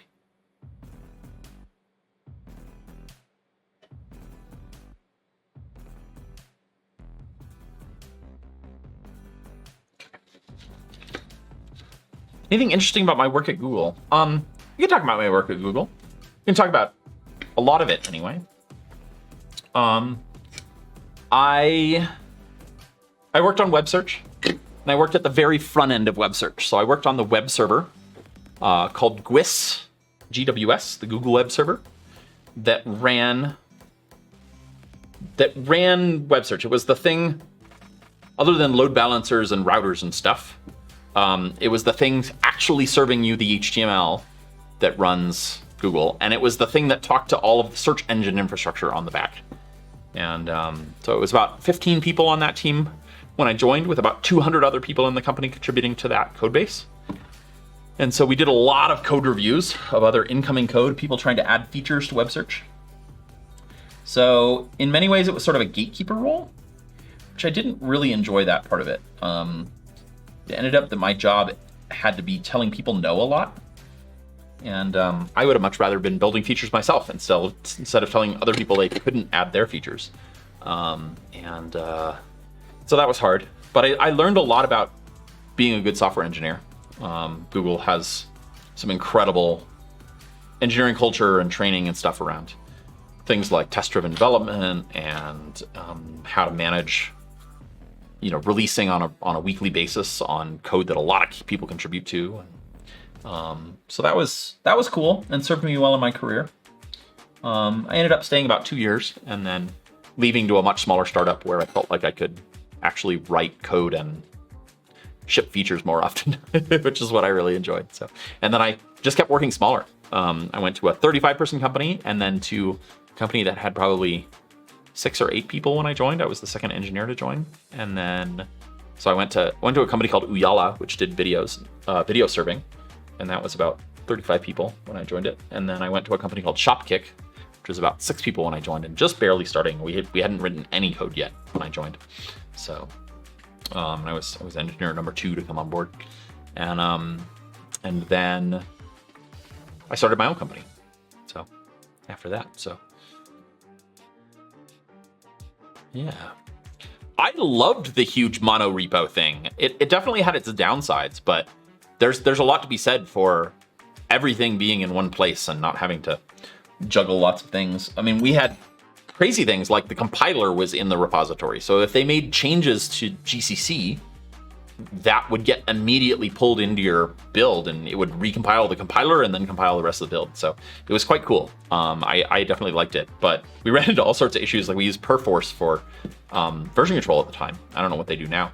And we were just at the limits of what Perforce could handle. And so there were times where Perforce would fall over and they were literally throwing like RAM disks and crazy stuff at it, crazy amounts of hardware to scale this one machine that was running the whole repository. So I'm sure they have built their own Perforce whatever at this point to fix that. But yeah, the flip side is that it was very easy for someone somewhere, way away from you and across the company to break your build. So. But we were pretty religious about monitoring our build. We had actually one person's team on the job every week was just to be the build monitor and make sure that anything that broke our build got fixed immediately. And they were kind of deputized to wield an iron fist. So, yeah. Wow, I'd be surprised if it's still Perforce under the covers. I believe that it probably is Perforce protocol, but I had heard some rumors that they like wrote their own backend or something. But it doesn't surprise me that they had a hard time switching off of Perforce entirely. Okay, buttons. Buttons. Okay. I think there's some buttons that go down here. Reset buttons. What are these? Lock and reset. Only for A106 boards.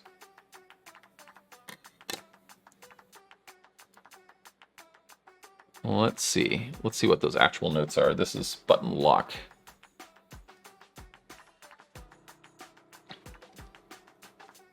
I made a lot of really good friends at Google. That was one of the really nice things was that, yeah, I don't know. I met a lot of really cool people. I really enjoyed working with a lot of the people that I worked with. So I feel very, very blessed in that regard. Pretty much categorically, it was one of the really interesting things. Everybody talks about the Google hiring process, and at least at the time, like, I don't know, they just consistently found really awesome folks. It was really quite cool. Like pretty much everybody I interacted with at the company, on my team and otherwise, were really smart, really capable people. Sorry, just dropped a button. Oh. Where'd it go? lost to the sands of time. I don't know. Oh, wait. Oh, there it is. I got it. Shit. Oh. Okay. I haven't been drinking, but I have been doing hard carpentry work this week. And so I'm a little sore. All right. How much did I work? I worked a lot on average, but it was because I was like freshly out of school and I wasn't from the area. And I think by the time I left, I was working a 40, 50 hour week, you know, nothing special, but I worked a lot to start with. And it wasn't because they pushed us to, it was just because it was something to do. And there were, you know, I'd go in on the weekends, but you know, some of it would be screwing around. Some of it would be off, you know, having fun with people, going playing pool or whatever. You know, it wasn't always slaving away. The startups that I worked at were far more that way. Ooh, I shouldn't have done what I just did. The startups were far more enforced slave labor. I think when I was at Uyala, I worked 80-hour weeks for 3 or 4 months straight. And it got to the point of just, you know, pretty much complete mental breakdown. I worked straight through Thanksgiving. I worked straight through Christmas. And I think by the time I got to New Year's, I was pretty well fried. Yeah, ended up leaving there. I made it. I didn't even make it to my year vest date, my year cliff on my stock options. So I walked away with no stock options because I was just so fried by their work culture. So yeah, that was really unpleasant. And then Shopkick was sort of somewhere in between. They had a pretty insane work culture too, but it wasn't quite as bad.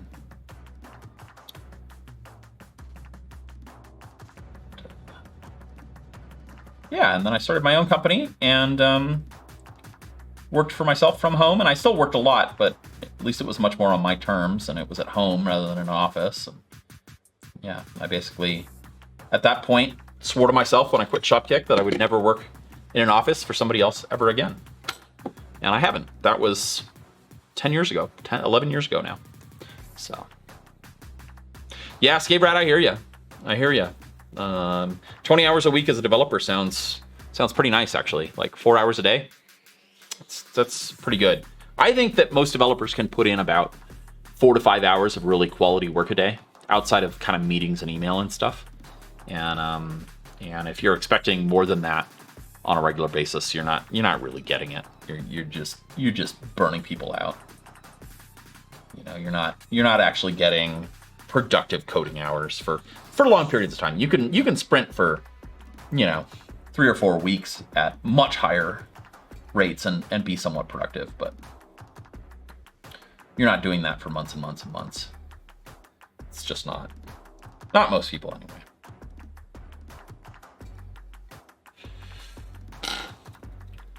So yeah, totally, Escape Rat. It's writing code. It's about quality hours. It's not just about hours. And not everybody understands that. And it's hard. I've been the CEO of a company that really needed people to put in extra time, you know, that was in a world of hurt. I've done that. And it's really easy to push people. And it doesn't lead to good places long term. And I have pushed people. And so I get it. But it doesn't mean it's good or healthy. Okay, got that. It was just noticing the instructions. Joey really said, make sure you put a lot of solder in these holes. Good there. Yeah, totally, Escape Rat. It's you can't expect people to be constantly putting in overtime. If shit hits the fan and the site's down, you do what you need to do. Or if you know you're a week away from a release and you need 1 extra day, you do it. But I don't know. I was part of cultures where we pulled overnighters almost every release, you know, every 4 to 6 weeks, because that got the executives excited, and you know, it felt like the team coming together. And it was like, dude, like there's nothing riding on this release going out tomorrow. We could all go home, sleep, come in the next day, fix all these bugs, and then release the next day. You know, it wasn't even a release, it was sending it off to Apple to be reviewed. So, you know, they were to sit on it for a few days. So I don't know, that hard line, you know, deadlines can never slip because we made a deadline. That doesn't make sense to me. So, but I'm not part of that world anymore, so for a reason. Folks, I think we're getting pretty close here. I don't quite know what's going on down here in this button register deal. What is this? What are these parts? There are a few things we still need to place, like we're really close. What are these slidey switches? SW1.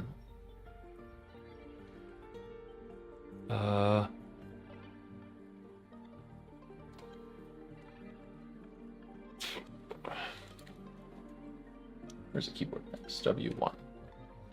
Okay. We should definitely put that in.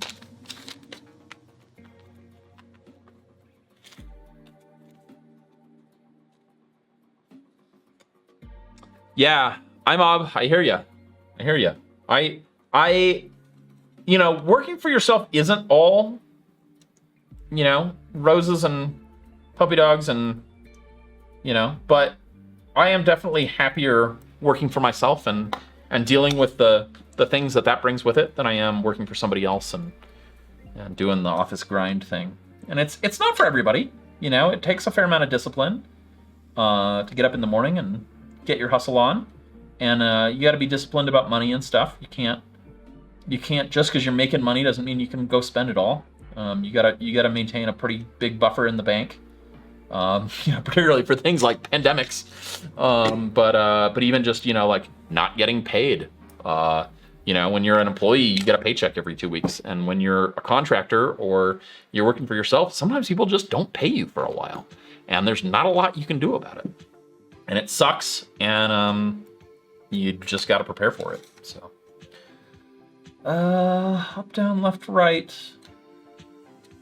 I don't know what's supposed to go here. On these holes. I don't know. We'll go through and check everything.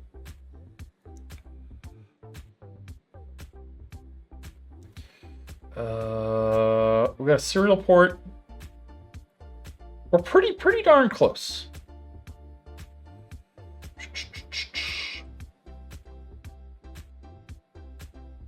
Yeah, I think it's really just that. And it's weird, oh, this is for A105 board, so we're not gonna place that. These are our two feather wing headers, which I don't think we're doing that. And I've got a big bag of done. So what are these holes?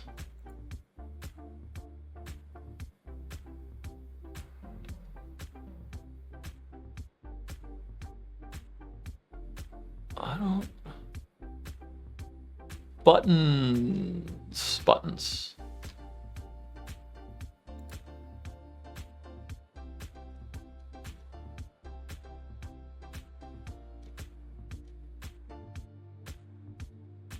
Mounting holes? I don't know.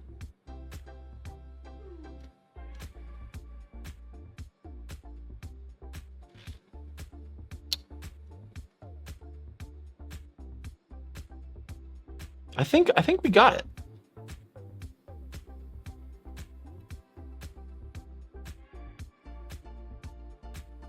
Are these just test points? Let's look at the other side of the board. Oh, hey. Ha. Okay. Up, down, left, right, select, next, previous. I see. Okay, let's look at the front of the board. Haha. Okay, the e-ink screen. That's a logo. Fiducials. Okay, these here.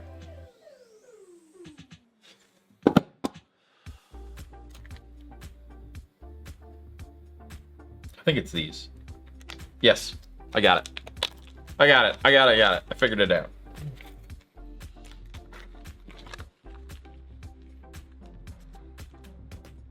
So how many are we replacing? That's 5, 7? And I got 14, so that makes sense. I got double everything. Let's see, that's 4, 7.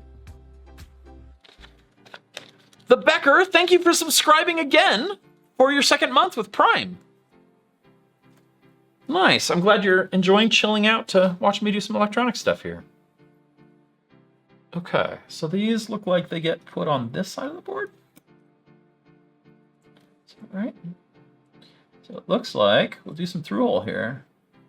These just pop in. They're actually pretty satisfying to punch through the board here. Oops. They've got nice, like, little spring detents here, so put them through, they're going to stay put. That's awesome.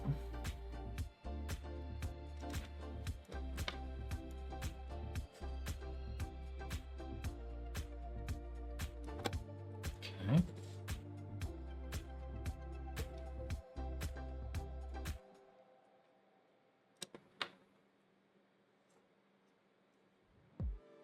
I'm excited to get this done. Didn't really know that we were that close. Maybe we were getting there, but... Okay, those are all seated. We'll solder them up on this side. I think those are our final components. Oh, no worries, James G. I am... It is not a requirement to subscribe, but it is nice. I do appreciate it. A lot.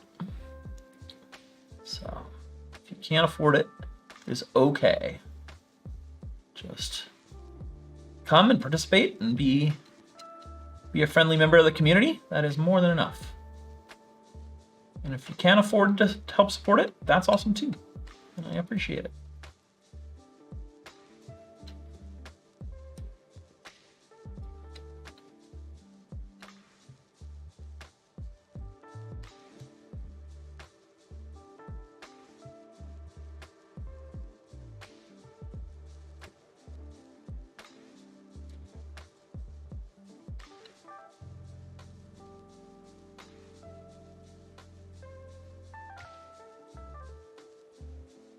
The dog is out cold. He's snoring or growling in his sleep. It's better than farting in his sleep, which is also a regular occurrence. I think he's barking though. Barking or growling or whining or something. I don't know if you all can hear that. Okay. Whoa! Sajoki DE, thank you for subscribing. Oh my goodness, and someone gave James G a 3-month subscription. That's super generous, whoever did that. Thank you. Thank you from me. That's very, very nice.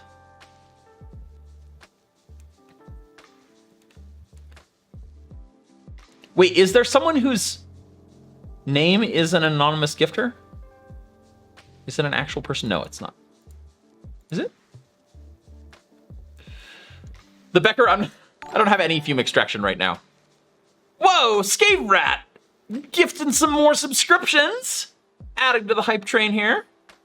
My goodness. To Panda Boy and Netty Netwalker. That's awesome. Thank you, Scave Rat.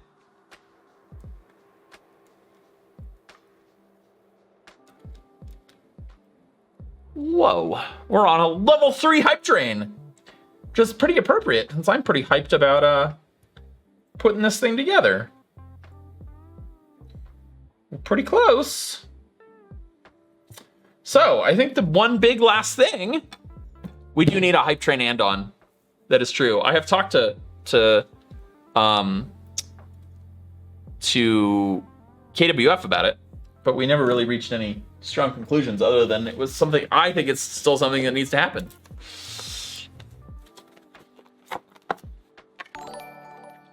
Whoa! Tiki Dude giving 5 subscriptions. That's awesome. Thank you, Tiki Dude. Thank you, thank you, thank you. Oh, he did say that. Okay, cool, Obsidian. Awesome.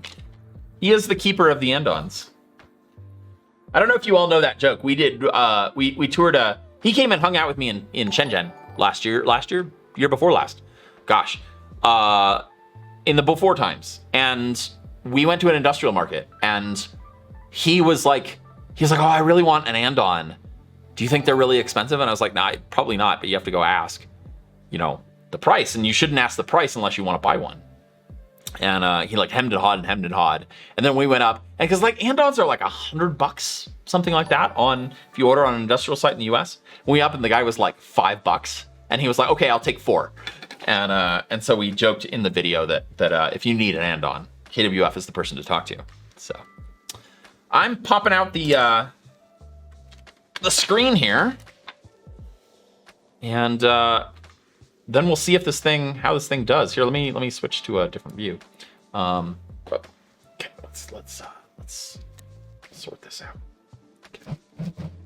If we're gonna have a hype train, we at least should have some good visuals here. Yeah. Whoa. So self-sealing stem bolts. I don't remember what that refers to, Nosh. So I need to be careful with this. I'm all excited because of the hype train, and I don't want to break any. This is our e-ink screen, and I think the recommendation is double-sided tape. But let's see. Where we had instructions that have disappeared. Here. All right, instructions.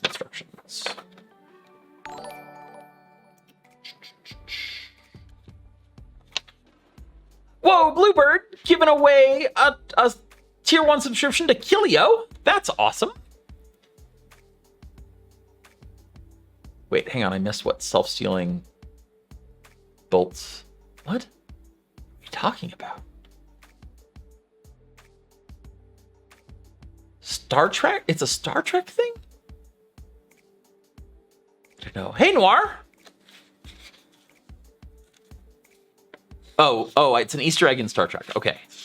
Yeah, you can post a YouTube link if it's relevant to the conversation. But only if it's relevant. If it's about self-sealing stem bolts, then yes, it's totally fine. If it's your YouTube video that you're trying to get more views on, not okay. Assembling.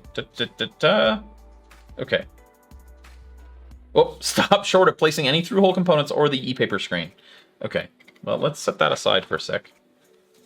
I think we have to check for shorts. All right. Okay, so we're gonna check for shorts across ground, VBAT, VBus, and 3B3. So an andon is like this Christmas tree thing. It's something that's got 3. Here, wait. I'll just show you a picture. Hang on. Andon.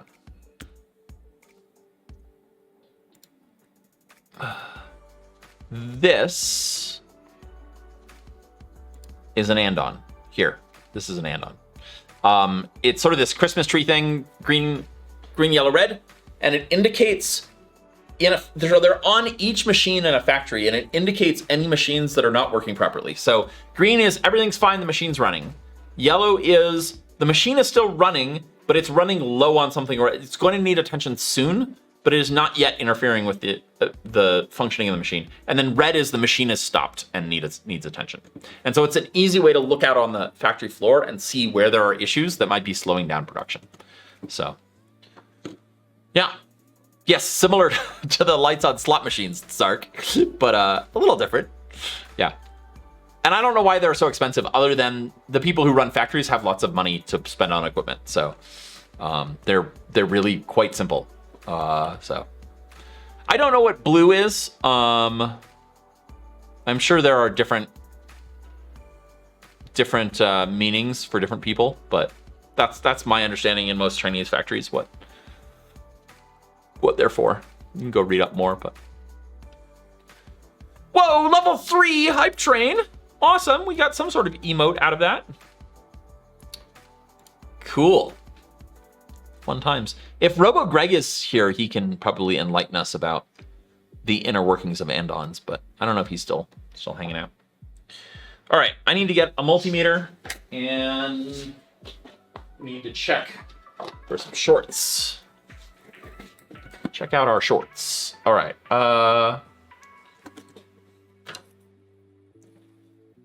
Okay.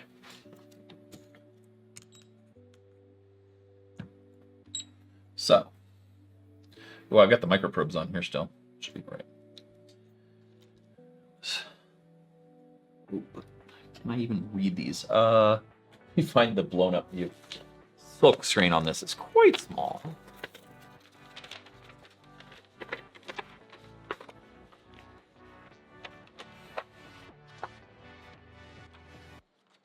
Oh, blue is ready to process.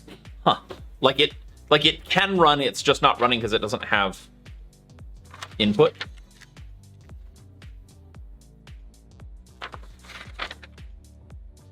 Okay, VBAT is here. Ground is 4 down. That's ground. And VBAT. Okay, let's just check. Yes. My head might be in the way, sorry. I have to get close to this to be able to see. Ground and VBus. We're good there. And 3v3. It's ground and 3v3. This is looking pretty good, folks. And is that it? VBAT, VBus, and 3v3. We're good.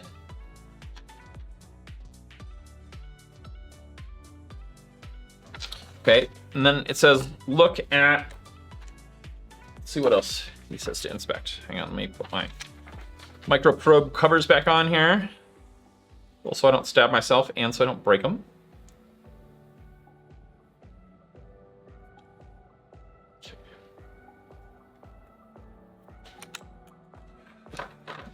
All right, and yeah, I really like the silkscreen approach here. I do wish the labels on things were a bit bigger because it is quite hard for me to see, but honestly, I work under a microscope most of the time. I just wish they were bigger so they were clearer because they're a little bit fuzzy in spots. Yeah. I think I just did the short tests, DJ Marlis. I think I just tested for shorts. But I could be wrong.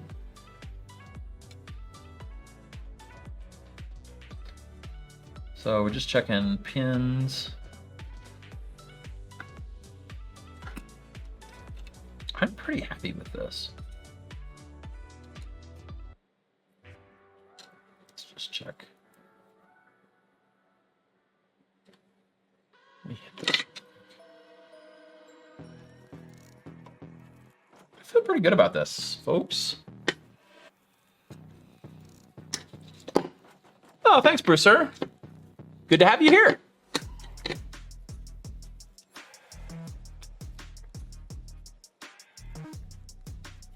Oh, awesome, Seichi. I'm glad you're enjoying it. Yeah, soldering is pretty awesome. It often feels like magic. I tell you what we really should do is we should clean all of the flux off here, so that we can really see what's going on, because the flux will really obscure a lot of issues. So I'm just gonna brush on some isopropyl alcohol here.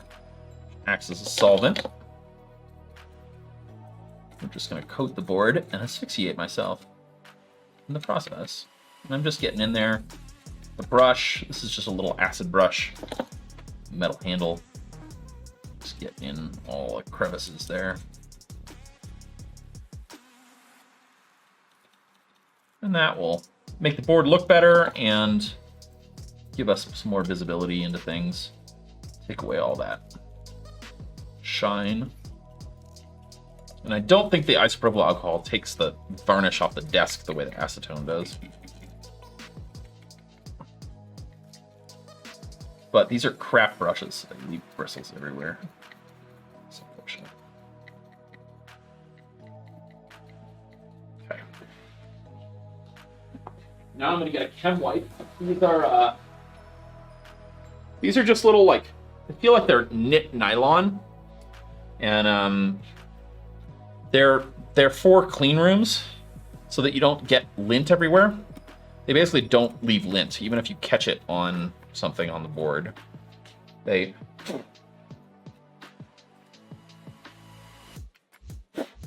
is where I could use a fume extractor.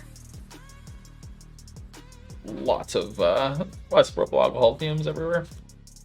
I'm just trying to get the bulk of the alcohol up with so it doesn't leave residue from the flux that's dissolved on here. So we might need to do that again in spots, but we'll get the bulk of it up. So, okay. So, oops.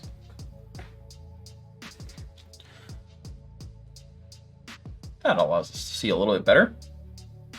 It's still not perfect. You can still see some residue, but we got less glare and stuff now. I'm pretty happy. What's next? We like plug it in and stuff?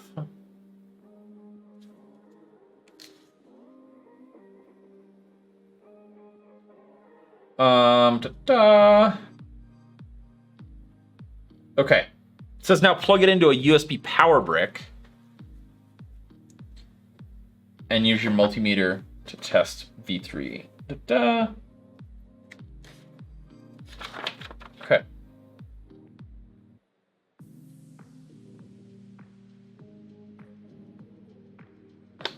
All right. I'm just gonna go ahead and plug this into my computer, because the Macs, if you draw too much power, they'll just throw a notification and shut off the USB port. So I think it's pretty safe. So you guys probably want to see the close-up view of me potentially letting out the magic smoke here. Let's make sure we get this on camera for posterity here. Okay, ready? There we go. Let's zoom out a little bit. Oop. And turn off the microscope switcher. Okay, here goes nothing. Ooh! That looks good. Okay. Nothing's hot. That's good. Okay, now we're supposed to test for power on things. So where are we supposed to test power? Probably should look this up.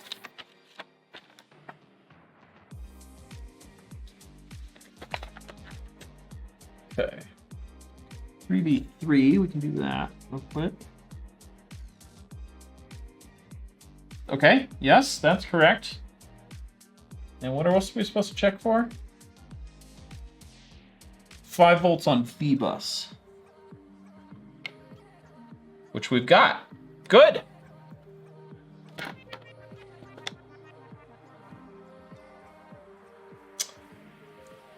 Okay. At this point, you can solder the through-hole buttons. We've already done that. And the enable switch. All right. So, Arduino IDE. So let's program this thing. I'm into it. So far, it looks like we did the right thing.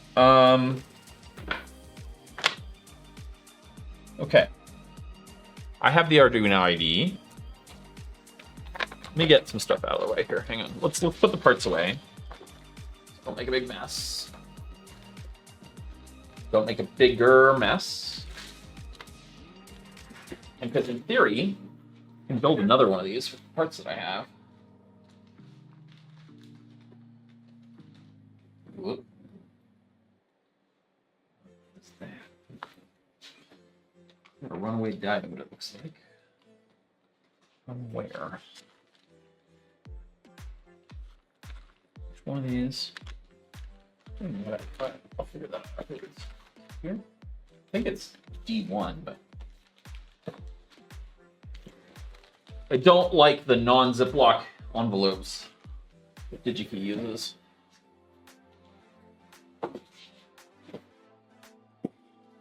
But I guess what I should be doing is just enveloping, putting everything in Ziplocs myself. Okay, so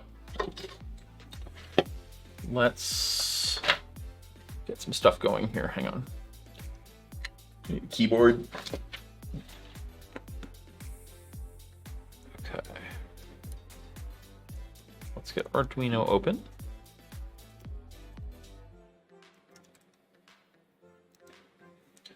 Okay. And my hair out of my face. All right.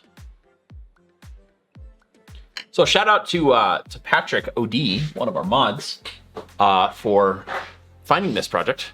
And yeah, I heard he was building it up and really enjoying it, and I said, okay, let me get one of those and do it on stream. Seems like a good Twitch project.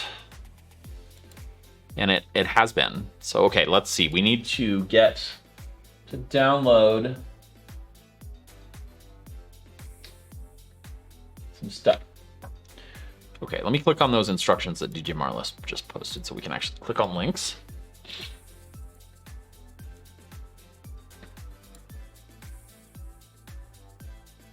What is eating all my CPU?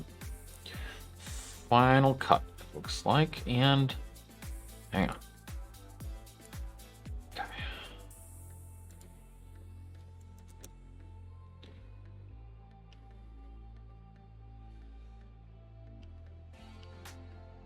Okay, here we go. Bluebird, the YouTube video is going slowly. I broke parts like a week ago, and I had to wait for new parts to come from China. So I got those, but okay, so we've got to get this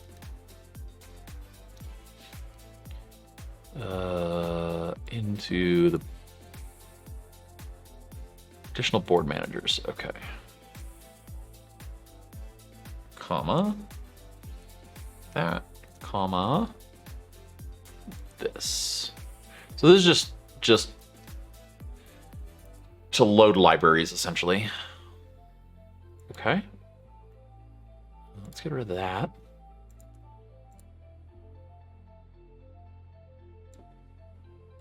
Okay. We have to install a whole bunch of libraries. Oops.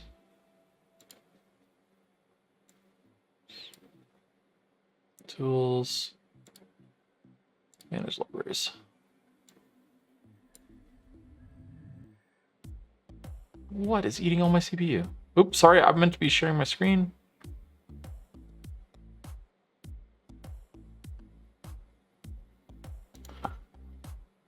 Okay, here. Veranos, I'm glad you like the shop. It's still somewhat new to me. It's maybe 6 months old now, if that. So, yeah, I'm pretty happy with it. It's coming together. Anyway, okay, let's Arduino DAP.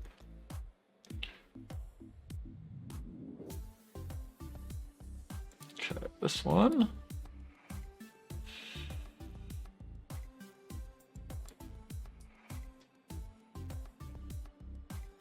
I'm a little bit worried that we actually do need a feather. Oh, Zoomzang, I'm not gonna feed the dog a treat right now because he's asleep and I want him to stay asleep. And if I wake him up, he's gonna pester me for more food. So I'll do that when he wakes up. Yep, a 3D printer in the background here. This is a Creality CR10S. I think it's a Pro V2. What else do we need here? We need bus IO. I'm a little bit worried we need a feather still. At M, I think resin printers are cool. They're messy. So, but I've never really run one. But I think they're quite cool. I think you can get really great parts out of them, but I think they're messy and smelly, and you know, you got to be prepared to do a fair bit of maintenance and stuff. So be prepared for that. I like the Creality okay. Yeah, it's fine. I don't know. I've been having a few problems with it. It doesn't... They made a weird design choice. It has 2 motors for the Z-axis, and they sometimes get out of sync, and you have to manually sort of level them with each other. And I don't know why they didn't just put limit switches on both of those, but I don't know.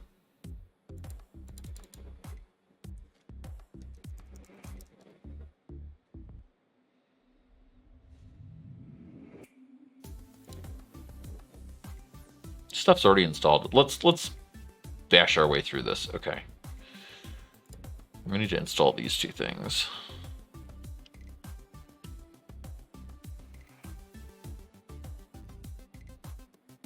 All right.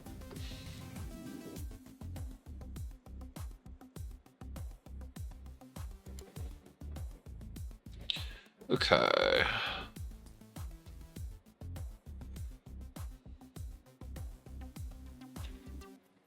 But I've had 2 Creality CR10s, and they a V1 and this is a V2. They're fine. It's a lot of printer for the money. So that's good. Let's see, is there a way to install these from a zip file? I think there is. Manage libraries. I thought you could just like feed it a zip file and it'll do a thing. Maybe not.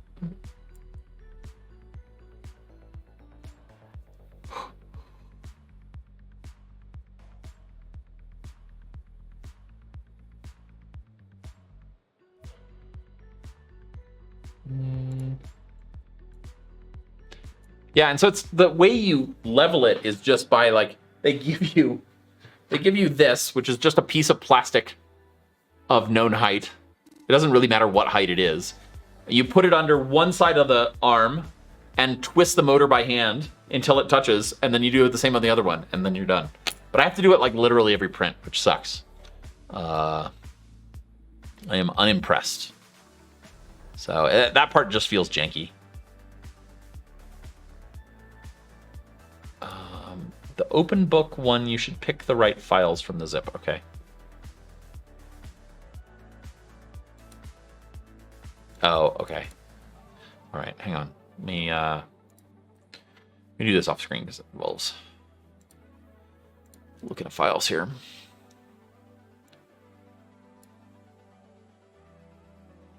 Yes, there is going to be a USB-C iPhone. I'm waiting on parts still. So, but it's all ordered. It should come before Chinese New Year, which is exciting.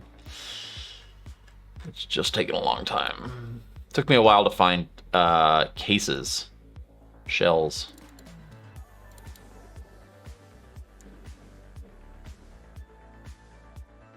Building your own printer sounds like an adventure. I just want a printer, like a 3D printer is a tool in my shop, not a hobby for me. So I just want one that works. I understand that's not the same for everybody, but what directory do I put these in? Arduino libraries folder. What is that? Arduino libraries. Path Mac.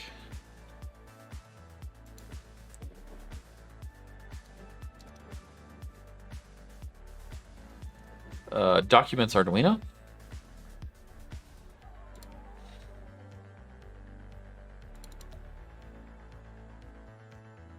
There you go. Okay, got it.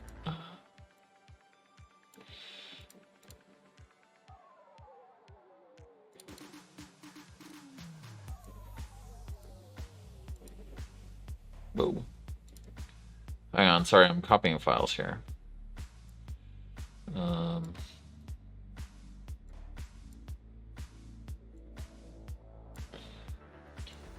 What are we supposed to do?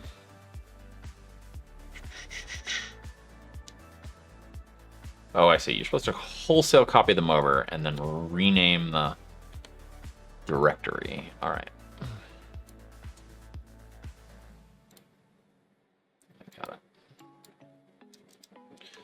Okay, and where's the other one? Babel Master. Okay. I got it. All right, let's see if we can build some code here.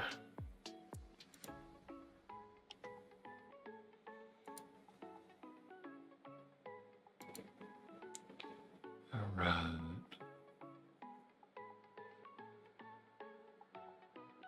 Bluebird, typically 3D printers don't come with software to design stuff. You would use something like Fusion 360 or Blender or something like that to create the actual design. And then sometimes the 3D printers come with the slicer, which is what takes the design and turns it into code for the printer. But I'm using Simplify 3D. I paid for a Simplify 3D license for the Creality, which works pretty well. All right, what are we supposed to do now? Flashing the bootloader.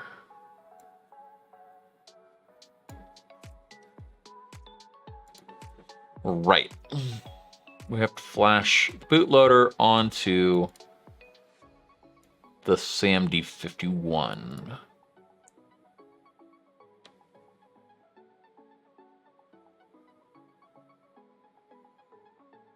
Okay. SWD cable. I do have a J-Link.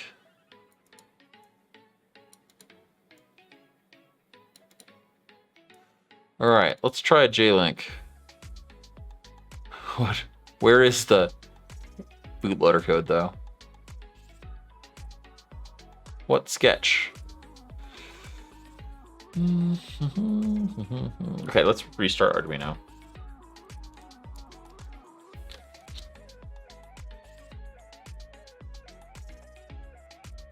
Okay, cool, Digimodus. Menu system.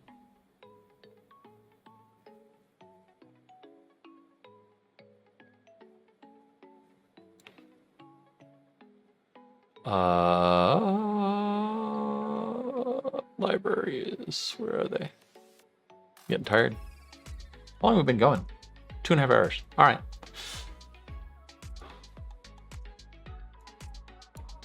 Libraries. DJ Marlos, you're saying menu system might not be in here. Menu.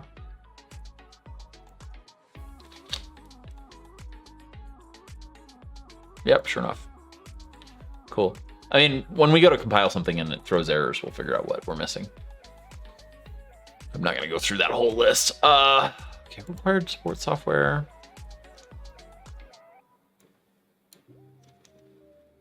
Okay. Oh, here we go.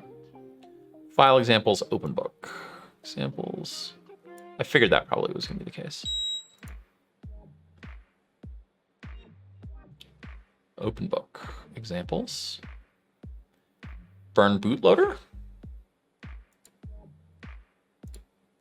Yep. Okay. Let's get this up on screen. All right, let's try it. Let's try compiling it at least. I don't know, Bluebird. I don't know what will happen when I start to travel again with regards to streaming. It's a big unknown for me. And I figure I'm just going to cross that bridge when I come to it.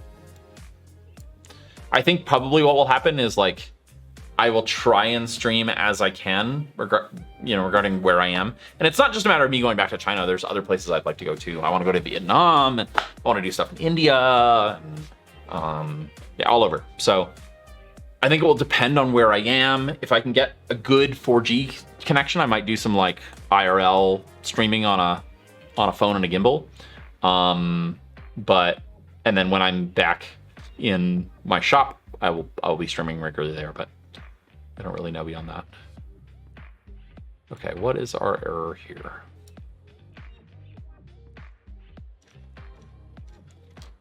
Good Lord. Oh, we need to choose the right board, probably. Well,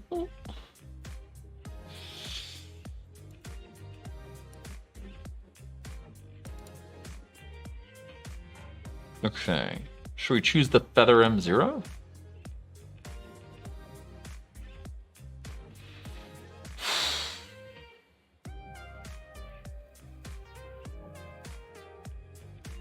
Oh, this is the thing for burning. Is that right? No.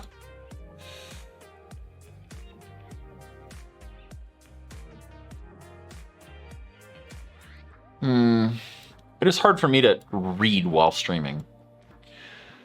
That part of my brain shuts down. I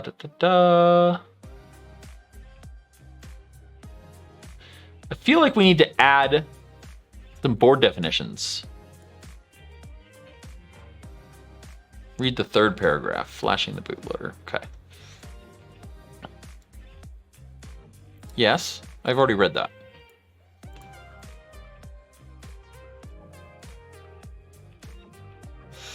Thank you, though.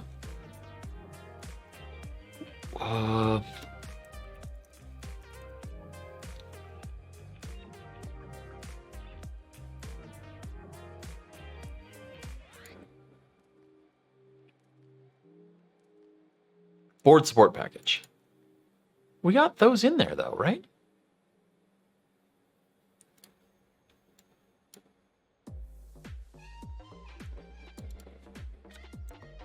Was I not supposed to include a space here?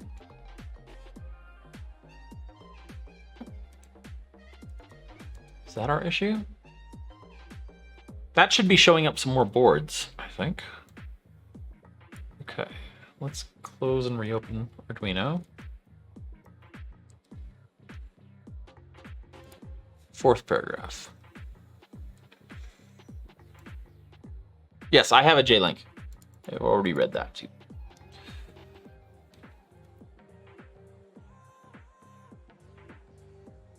But at first I need to compile the bootloader, right?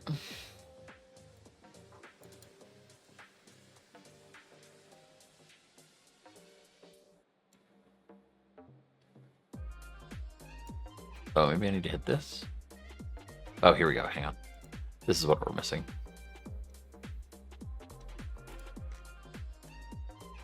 Okay, I've added okay.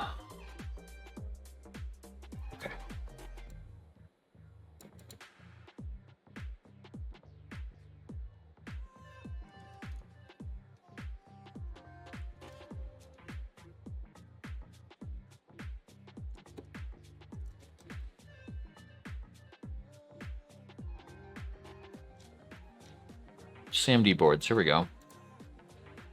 Like that. And we need the oddly specific.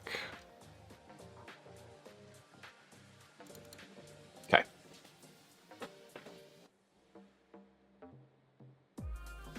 Good night, ATM.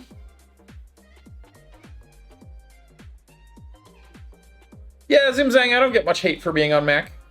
I'm streaming off a PC. That's any consolation. But I don't know. I've used a Mac for a long time. I'm not an overly fanatical Mac user, but it just works well for me. It's in particular a good development environment.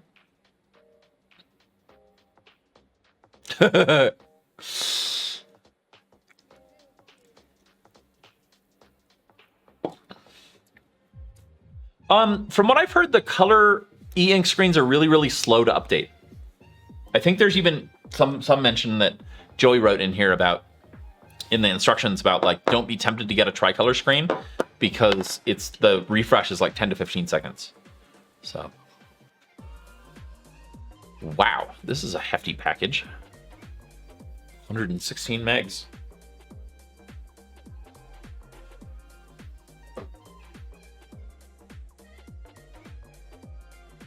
Yeah, they're pricey. I feel a bit burned. I spent over $5,000 on this laptop, which is literally a maxed out MacBook 16-inch, and it couldn't stream at 1080p reliably.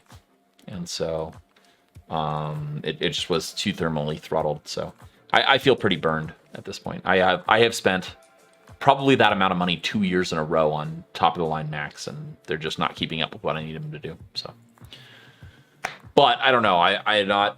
I'm not wild about moving wholesale over to Windows either. So yeah. The MacBook 16 I bought last year, so it's the latest, but it's not the M1 stuff because that isn't out in the Pros yet. So, yeah. So it's AMOLED. I mean, it's a nice laptop, but it doesn't do great with what I needed to do, which is streaming and video editing. So, yeah. But I can't, I need to be able to run Adobe on it, so it's Windows or Mac, and I don't love Windows. So, yeah. I mean, the M1 probably will help with that, Nosh, and they totally sold us that the 16s were the way to go. And I spent a whole bunch of money on it, and then they came out with the M1. So I'm feeling a bit burned right now. Not super wild to go out and drop a whole another chunk of change on a new laptop, when they come out with Pros. So I don't know. We'll see. It'll be more of an issue once I start traveling again. Right now I got the desktop, and I haven't really been editing on there yet. I've been having some weird issues with Premiere not encoding video properly on Windows.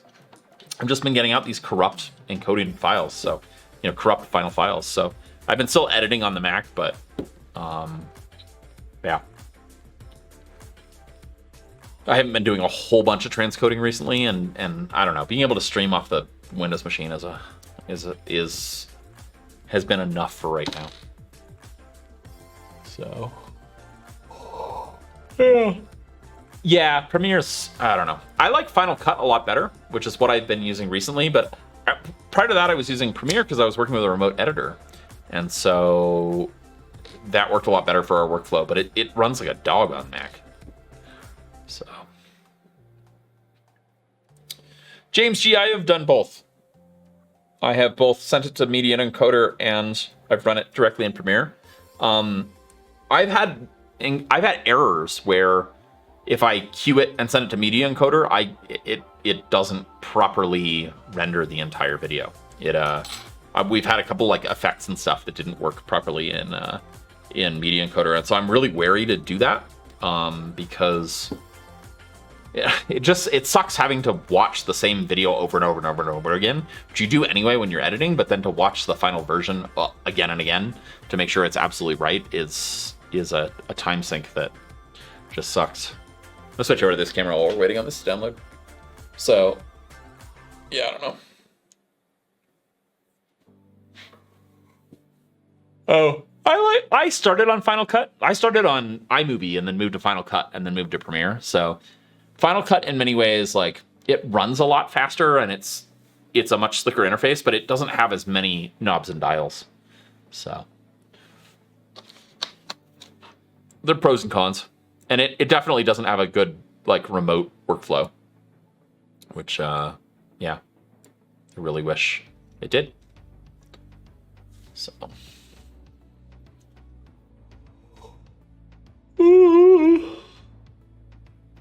Time is it? 6:10.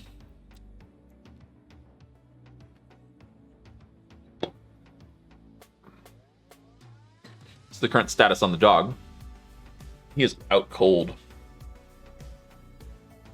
I can tell when he's had a morning walk versus when he hasn't. How long have I been holed up in my workshop? Like today or like in general? I've been down here today just a little bit before I started streaming, so I don't know, like 3 hours maybe. But in general I've been in here, I don't know, 4 or 5 months maybe? Something like that.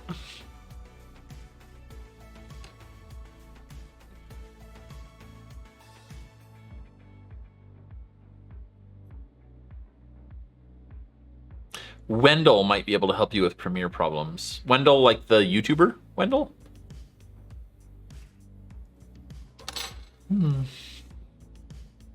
Yeah, it is kind of a COVID shelter. I'm really looking forward to going to town on Tuesday. You sound like a freaking like settler or something. But right now we're still restricted to only leaving the Pueblo Tuesdays and Thursdays. And I didn't go yesterday. So I'm looking forward to going on Tuesday and getting a haircut and not wearing my giant like P100 respirator face shield, because now that the vaccine has taken effect, I can wear just a cloth face mask again, which I'm sure most of you do that. I have been extra careful, and so yeah, I'm looking forward to being a little bit more relaxed. Yeah, I have picked up some weight. COVID stress.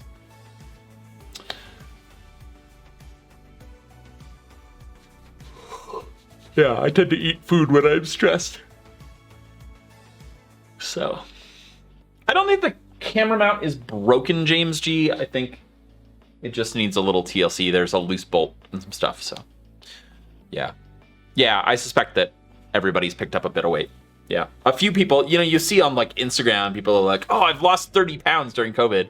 I don't think that's most people. I think some people have, and if you have, awesome. I haven't. I've definitely been less active and eaten more. So, but you know, it's interspersed with some periods of activity, building out the shop, and now we're building out a music studio up at the house. So that feels good.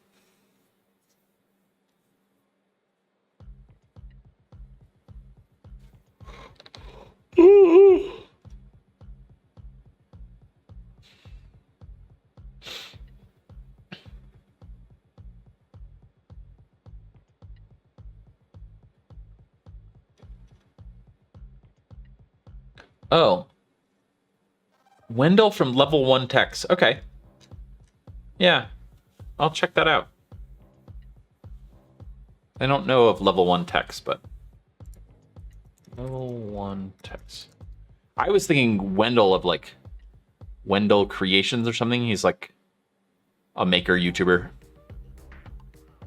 Oh, I don't know this guy. You know, I'll check it out. I probably could also just reach out to Adobe at this point and just be like, yo, why is my video not encoding properly? I don't think there's much to be done on the Mac, but there's stuff to be done on Windows for sure. So he's the tech support for tech support. Okay, I'll check him out. Okay. Tech Wendell. Follow him. Okay. I have to get this into a browser that is signed into Twitter. Hang on.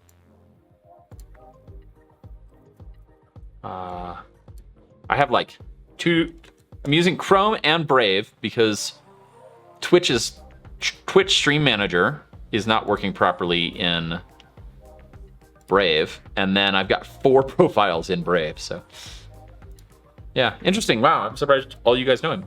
Cool.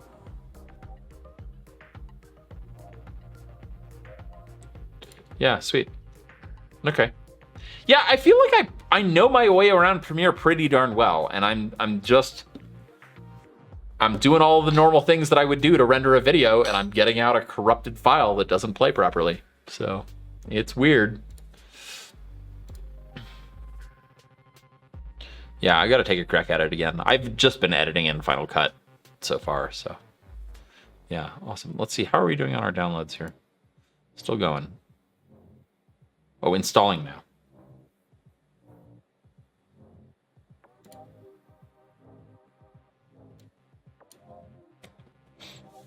Still working on it.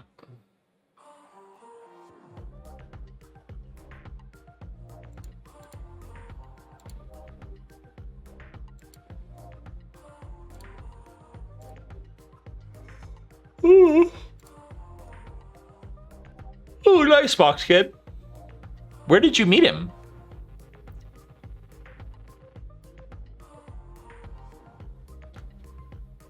Yeah, Picklagger, you shouldn't have to install custom packages of codecs to do basic, like, H.264 rendering, though. I don't know.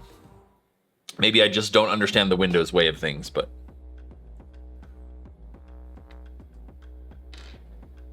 Oh, wow. Okay. Yeah. Wow, I wouldn't expect LTT, EPOS Vox, Gamers Nexus. I would expect none of those guys to need outside help. They all know their stuff. Oh, LAN party. Okay, sweet.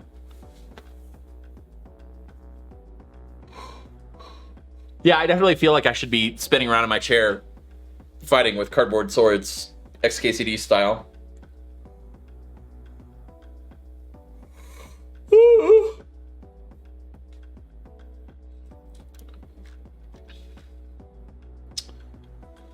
Oh.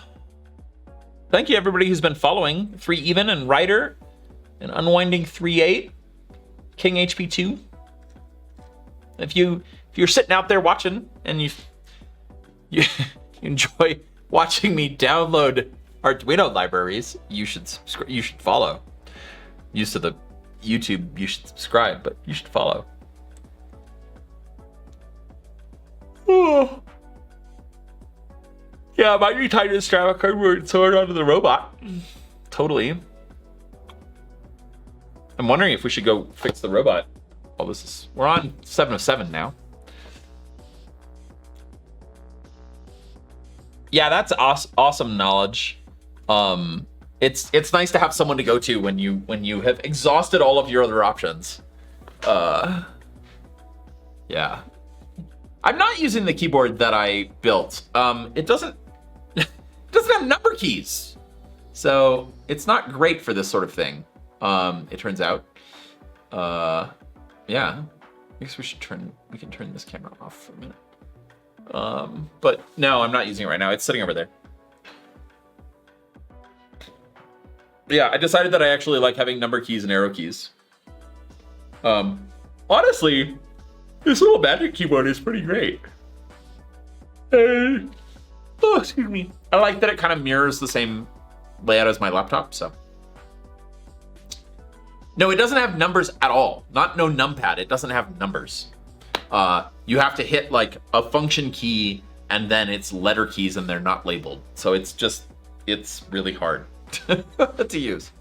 So, yeah, and yeah, it's an uphill battle.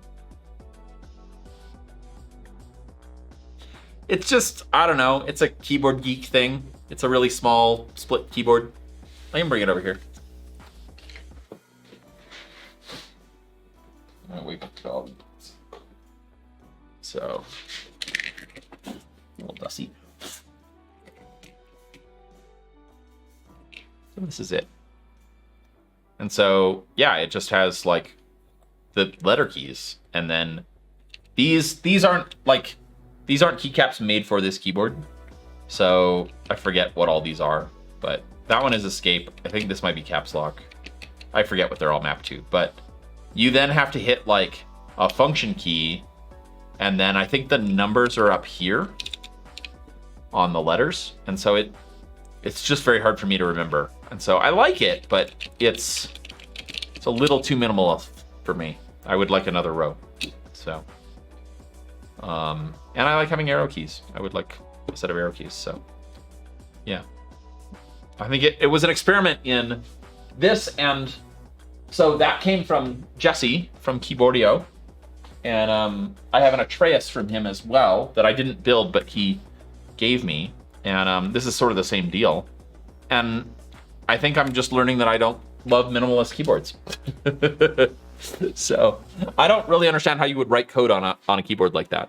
So yeah, I need my numbers and my symbols. So yeah.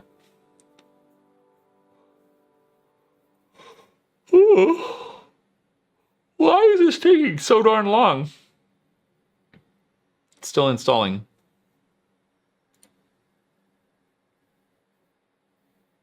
It's pegged 1 core. Okay. Best stream ever. Sitting and watching Arduino install stuff. The first keyboard was a corn chocolate Zoomzang out of Japan. The second one is a Keyboardio Atreus.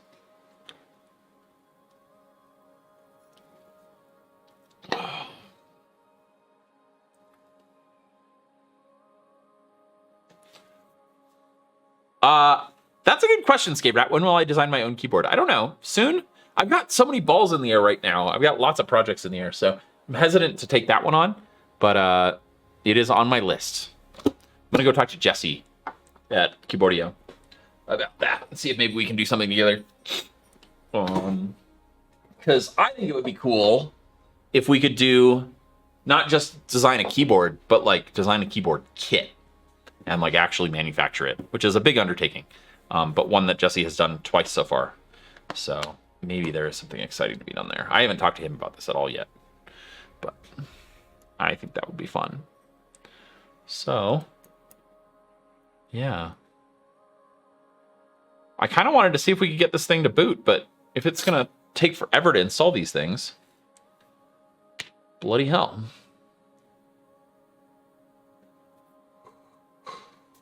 Yeah, Seichi, this is a GH5 with a 7-14 lens on it, so it's pretty wide. It's not even zoomed all the way out right now. I guess that's fully wide, but and then that's fully zoomed in, and it's about arm's length from me. So I like it. I unfortunately had to buy a new lens recently. It started having focus. My other one started having focus issues, so I just sent it back for repair. So not cheap. They're not cheap lenses. Like an $800 or $900 lens. So it was weird. So it's a parafocal lens. A parafocal lens means that when I zoom it, it doesn't change focus, right? So it's in focus here, it's in focus there, and it's on autofocus right now. Turn off autofocus. So that's in manual focus, and if I zoom it in, it's in focus, and if I zoom it out, it's in focus. And it's good. It's what you want for video in particular. And it just wasn't working on my other lens. The lens I was using prior, the same model, I was shooting the shop tour, and I went to do a rack focus or a rack zoom. And sorry, I guess is it rack zoom a thing? Anyway, I went to go zoom while I was filming, right? And kind of Casey Neistat reach up and punch in, and it wasn't holding focus. And I went, what the hell? And I actually tweeted out, like, does anybody else have one of these lenses? Is this thing supposed to be parafocal? Because I couldn't find anything on whether it was or not on the specs or anything. And actually, Zach over at Jerry Rig Everything was like, yeah, I got one of those lenses, and yep, it's parafocal. And I was like, oh shit, okay, well, I guess mine's busted. And yeah, I double checked it with B&H Photo. I went to them and said, hey, is this thing supposed to be parafocal? And they were like, yep. So I was like, okay, I guess I'm ordering a new one and sending this one in for repair. And now I'll own.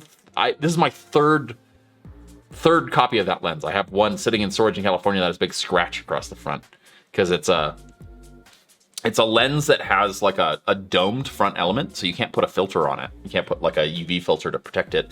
This lens up here, it's a little out of frame. Anyway, there's a camera up here that just has a regular camera lens on it, and I put one of those clear UV filters on it to just prevent it from scratches and sparks and whatever else, and it works great. And it saved me a couple lenses on that one, but with these wide-angle lenses, you can't do it. So anyway, these are the trials and tribulations of owning and shooting a lot with decent gear, is that it can get expensive. But sometimes it's what you need. Okay, let's install some more software here. Anyway, I know that these are, I don't know. I feel weird complaining about breaking nice stuff, but it's sort of part of the deal with. I mean, it's part of why we go out and get sponsorships and stuff as YouTubers, is because I break stuff regularly. It's just part of shooting a lot. Yeah, no, it has no threads on the front of it, Obsidian. It has weird sort of, let me see if I can pull up a picture of it.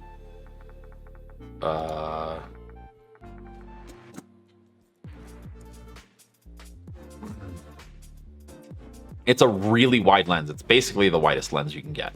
So this is what it looks like. And that it sort of looks like a lens hood, but it's built in and it's meant to protect the front of the lens. You can see in this photo here. like that element is domed, so it sticks out maybe a 1/4 inch. I don't know if you can really see it, but anyway. So yeah, you can't put any sort of filters on the front of it, which is weird, but that's the way it is. So, context menu, I use my kettle for tea. Yeah, I like coffee, but it makes me really jittery, and so I don't drink that much of it. So I don't have like a coffee maker or anything, but I do like to drink hot drinks occasionally. So, what are you up to, dog? You're on the hunt for dinner, I think. Yeah, did you find it? Oh God. Oh God. What are you doing?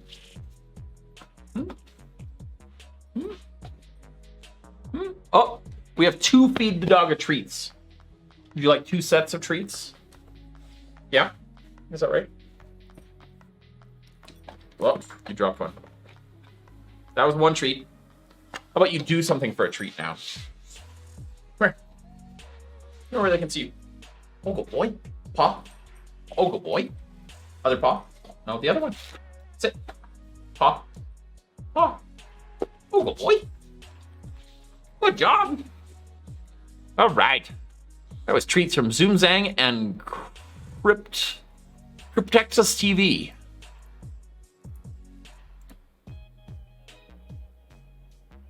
Yeah, sorry, Zoomzang. I wanted to wait until he woke up because otherwise he would do this. Ugh. I think is really, he's just up here right now because he wants to see if there's food up here. Huh.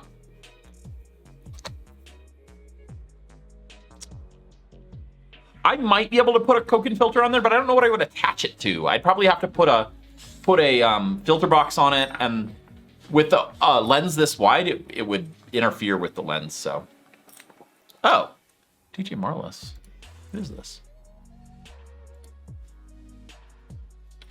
Filter holder. Oh, interesting.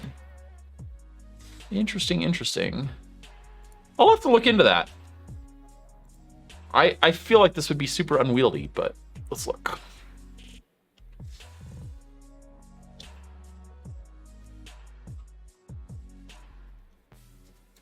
Ooh, it's not cheap either. Yeah, I think. Wow. Yeah, that I think that would not be workable. Or how I use this. 145 millimeter filter. Jesus. Yeah. I don't think that's. I mean, if I need to put a filter on it, yes, but this is not a way to protect the lens. This is a way to create a monstrosity. So, yeah, thank you for looking that up, but yeah. Yeah, I'll look into it. I don't know. It does say it doubles as a hood. Yeah. Yeah, it might be worth, I don't know. I use this lens for streaming, and I use it for like the walk and talk shots walking down the street. And it's great for those, or it's good for those. Yeah. But like if we're going to go shoot, you know, welding or something like that, I'll use the 1235, which has a filter on the front. So, and is a better lens in many ways. This lens is the best that I have found for what I'm doing. It's still not great. It's kind of, it creates some of that jello effect, you know, when I'm walking down the street and the background's kind of wobbling. That's partly because of the distortion in this lens. So anyway, where are we at with our, oh, we're still installing stuff.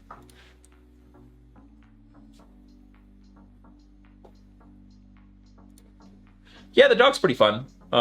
He can be a handful. I'm glad that he doesn't have to come with me every day, because there are some days he's just way too rambunctious. The Leica 818. Oh, that's interesting. The big issue for me is because I'm hand holding this out in front of me, it has to be light enough. And so some of these nicer lenses are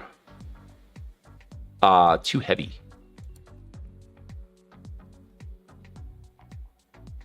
I think I looked at this one and it was way heavier. It's not a lot more expensive believe it or not. The other one's like $800. So, I mean, it's still an eye-watering amount of money to spend on glass, but, you know, to some extent it's worth it. Okay, this is 11 ounces for, oh, the other thing is that it, I forget what you call it, but it's not a constant f-stop across the zoom. So, yeah, I think I'm just not as strong as Peter McKinnon.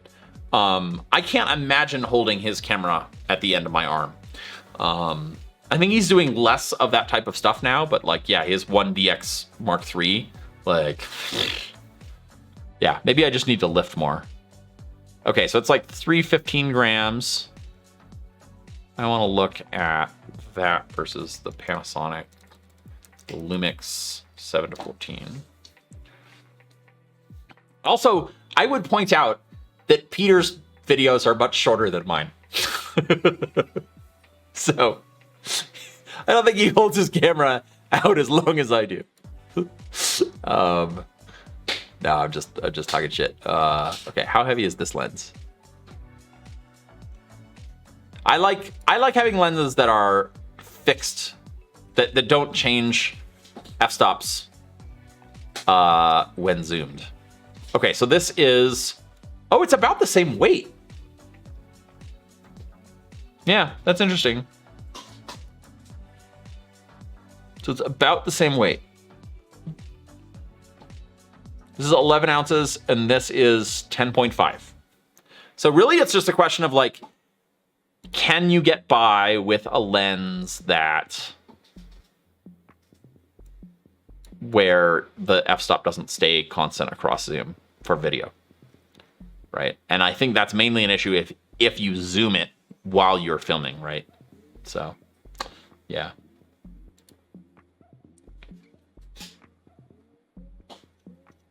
Yeah, so I guess you can just hold, if you're gonna do that shot, then you just force F4.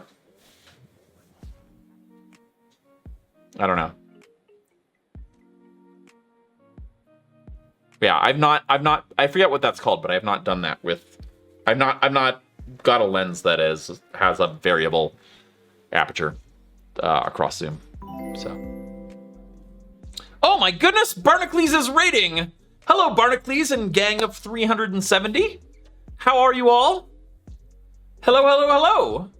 We're looking at lenses right now because we're waiting on Arduino to install libraries, which is not particularly exciting. But we have been building, I'll show you what we have been doing. We have been building an open source ebook reader, an e-ink reader. The screen is not on it yet. This is the back side. And so we've been soldering this up over a couple streams. And then this is the e-ink panel that will go on the front. And so we're right now waiting to flash the firmware onto it. And yeah, it's pretty awesome. I did not design this. A guy named Joey Castillo of Oddly Specific Objects designed it. It's called the Open Book. And you buy the circuit board from him, and then you buy the parts separately. He has a list of all the parts. And yeah, it's a really awesome project. It's well documented, and it's very, very cool. So we're just waiting to get it working, waiting on the software to download here. So which is taking quite a while. Yeah, you can totally buy loose e-ink panels. This is just a black and white one. You can also get colored ones now. There's tricolor, and I think there's some that even have more than 3 colors.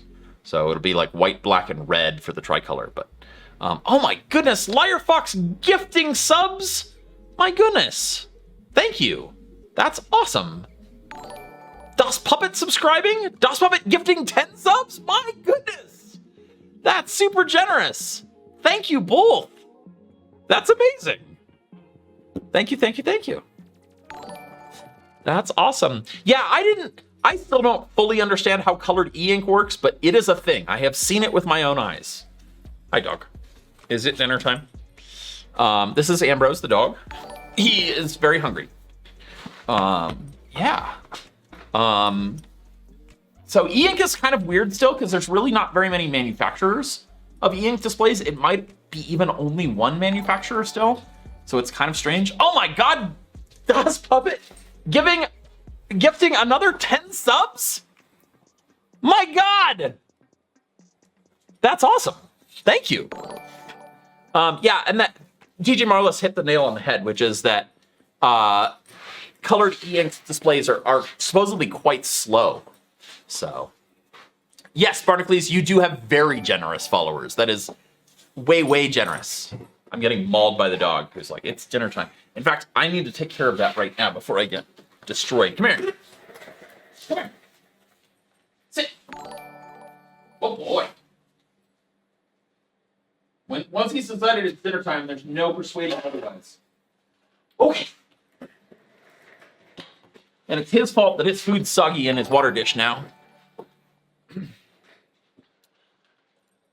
Yeah, like, so you can get e-ink to do like 15 FPS, something like that.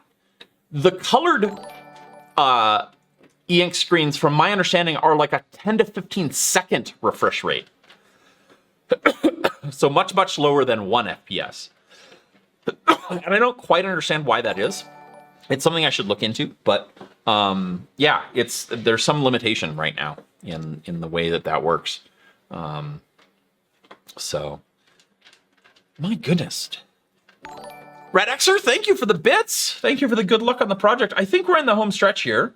We don't have any shorts. We've tested it. Don't have any shorts, so that's awesome. And yeah. Can a Raspberry Pi Pico that costs $4 work too? I don't know if you mean for this. Probably not. This board was designed for an SAM D51 microcontroller, which is in the Adafruit Featherwings. But yeah. Yeah, Barnacles, I think the new Kindles are a bit faster. Part of the reason that the page turn rate on the Kindles is slow is because they refresh the screen a couple times to really get it clean. If you don't care about it being perfectly clean and you just care about writing a new frame, you can do much faster. I saw someone who had essentially jailbroken a Kindle at a hacker conference a couple years ago, and they had it kind of doing animations and stuff. So like the actual screens themselves are capable of a little bit faster if you're sort of don't care about the exact quality of the images. So, you know, with turning a page on Kindle, like waiting a couple seconds for a page turn is not the end of the world. So I suspect that Amazon kind of made some choices there. All right, so this thing finally installed. Let's see. Let's get rid of the lenses we were looking at and get back to Adafruit here. I don't know the largest e-ink panel they make. Let's look. Let's see. Largest e-ink display. Oh, I guess 42 inch in 2017.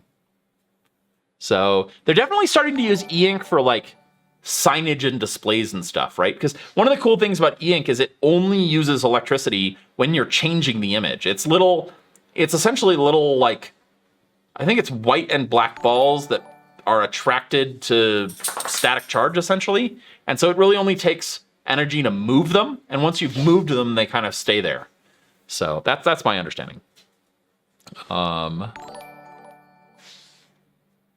Oh, the Orion's Enigma. Yeah, I mean, Barnacles did come up to me and like fangirl, but it was really, really fun. And I really enjoyed meeting him. And yeah, we've kind of become mutual fans here. So yeah, it's all good. Yeah, I really enjoyed that. And it's fun to get recognized by other creators and stuff. So I was very flattered. So Das Puppet giving more subscriptions. My goodness, another 10. That's awesome. Thank you. You were very generous. E-ink license plates. Yeah. You can change your license plate on the fly. Yeah, I'm definitely starting to see e-ink displays for price tags, which makes a lot of sense. You get off. Get off. You had dinner. Come here. The dog's stomach takes a while to catch up with how fast he eats. Yeah, it would definitely be cool to do like e-ink wallpaper. Yeah. All right, we can feed the dog a treat. I don't think he needs any more food, but would you like some more food? Oh my God, you're climbing up all over me. You got dirty paws. There you go. There you go. Thank you, the great Daft Git. The dog thanks you too. All right. All right, get down. Are they really testing e-ink license plates? Why? Do people need to change their license plates that often? Oh, get down. Sit down. Sorry, I'm getting mauled. His claws are quite sharp. Get down. Down. Good boy. Stay. He gets hair and dirt all over me. An e-ink Etch-a-Sketch would be quite cool. Quite cool. No, get down. I think we're slowly getting all the subscription notifications here. That's awesome. If you received a gift notification from who's been from Das Puppet, or somebody else was giving them away too. Oh gosh, dog, you're too much. Yes, please thank them if you've been a recipient of a gift. All right. I don't know how extreme cold affects the displays. I imagine if you get it cold enough, it's a problem. Oh my God, Das Puppet again with more gift subscriptions, which is, yes, you think this is very exciting, don't you? You always think when I get very excited about people gifting subscriptions that it is a time to maul me and bite. Ow. All right, that's enough. Stop. I'm gonna move you so you can't bite me anymore. Yeah, hang on. You gotta move the dog out of melee range here. Yeah. Which is probably just gonna be howling range, but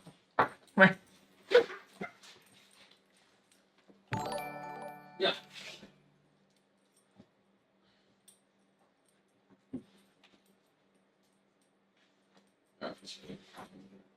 You chill for a bit. Yeah, you can't reach me now. Haha. Okay. Whew. Barnacles, thank you for checking in. Thanks for the raid here, and have a good evening. I've been enjoying watching some of your streams here with all the craziness happening in Washington.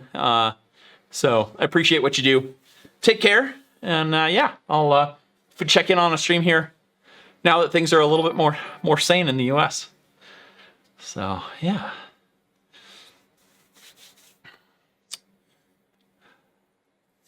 Yeah, have a good one, Barnacles.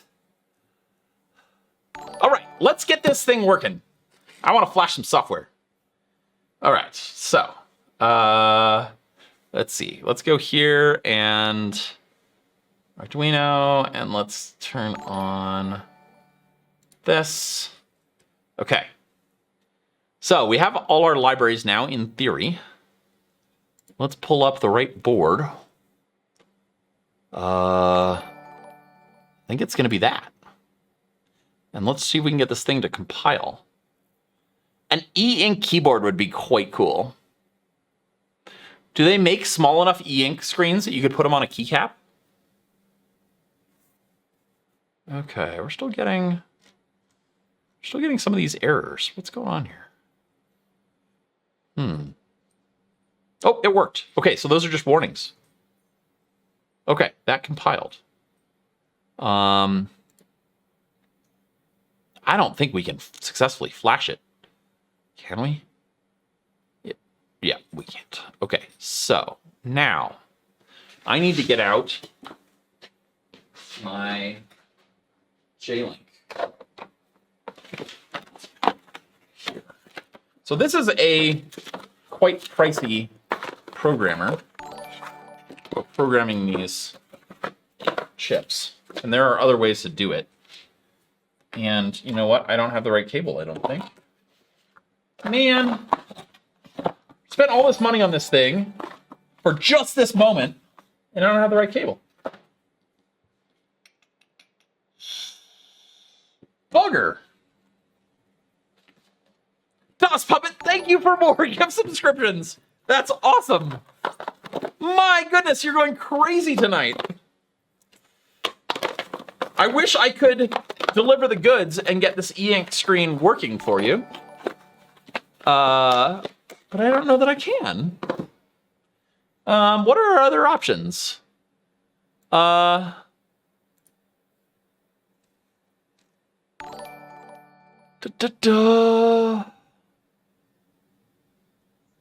Yeah, make a custom cable. I don't know that I've got the right header for this. Go dig through my pile of cables. Yeah. Okay. Let's see. Let me hang on. Let me go back here. I've got 2 aqua bins full of microprocessor stuff. Let's see if one of these has the solution to our woes. Excuse all of the soda cans and things. Just off screen. Okay, so.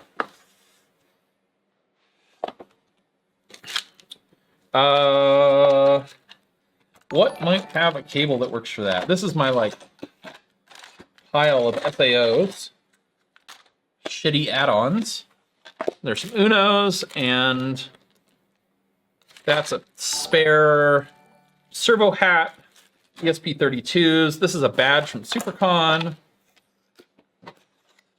These are cables, replacement cables for the robot camera. Orange Pi, which is like a Raspberry Pi, but has onboard support for 4G, I think. Let's see, Adafruit, packing list. There's another Orange Pi. I'm hoping that somewhere in here we've got something that has the right cable. Wait, hang on, what's this? Hang on. This is a Blackmagic probe. Looks like it has the right cable. Hang on. Yeah, I saw that, DJ Marlos. I'm just trying to figure out, okay, what we can do. But this is a Blackmagic probe, which has what looks like the right cable in it. And this, we'll have to look up this board, but this might do what we need.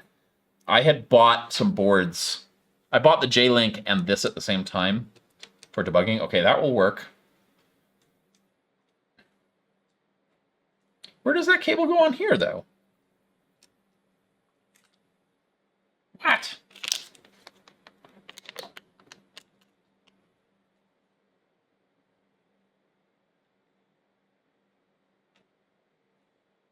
This is an Esden product from 1Bit Squared. Let's see if this does what we need. SWD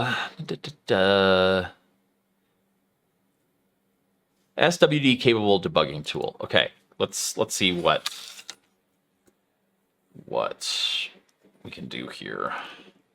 What is this called again? Blackmagic probe from 1Bit Squared.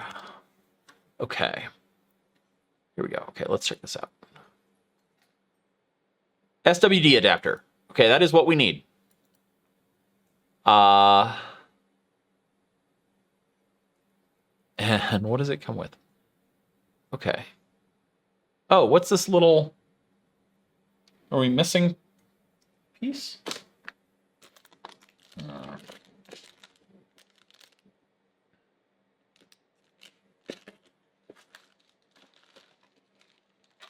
Oh, I have another one of those cables.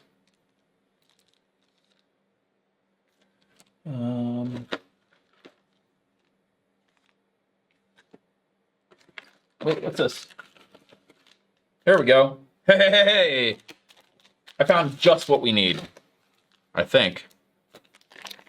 It's an adapter from the big cable to the small cable. Look at that. Look at that now. That's what we need. Okay. I'm going to put this stuff away here. Cortex SWD adapter. Yes, sir. That should do the trick. Okay, so. What you doing, dog? All right, so that goes on there. This goes... I'm just checking that the way that is oriented is the same as this. SWD JTAG. Okay. And then we're going to get the Seger hooked back up. And I think we'll be in business.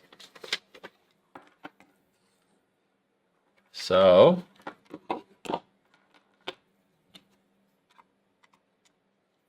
I think that's what we need. Yeah?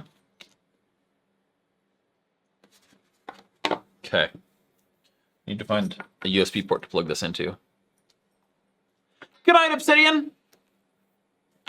Thank you for hanging out, and thanks for all your help moderating and summarizing.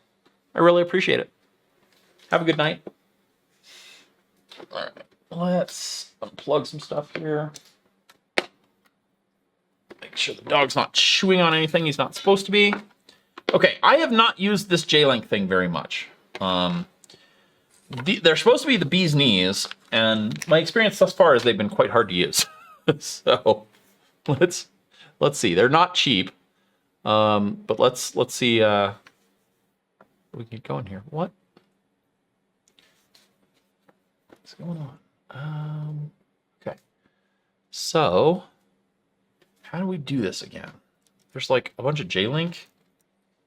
Yeah, here we go. There's a bunch of J-Link stuff. Okay, how do we use J-Link with Arduino? Anybody knew this? I've not done this before. Setting up J-Link and GDB for debugging? No.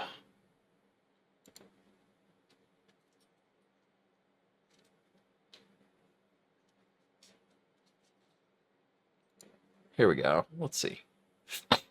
SWD programmer.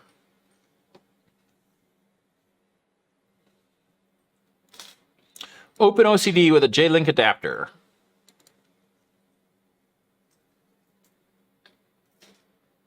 Can we just, let's see. Let me plug it in.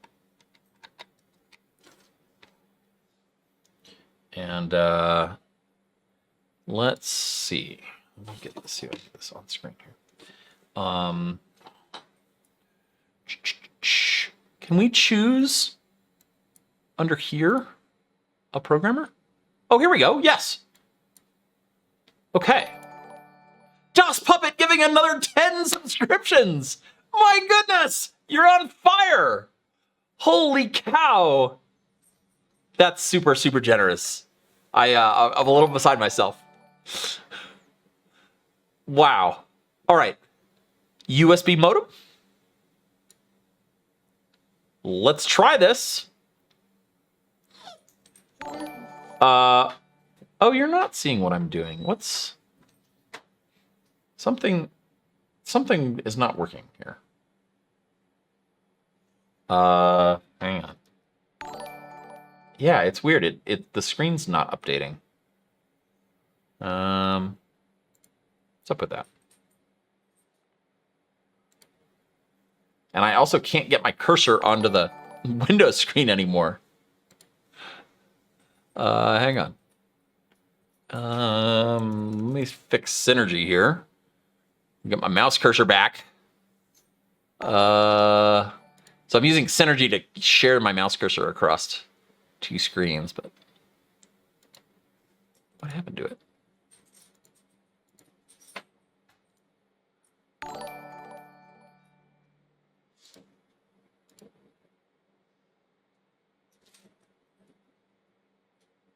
Weird. Right? Hang on. Did I lose connectivity on? No? Oh, we're back. We're back. Sort of. You should be able to see what I'm doing now. I still can't move my mouse cursor over. What's going on? I have config yet set. Yeah.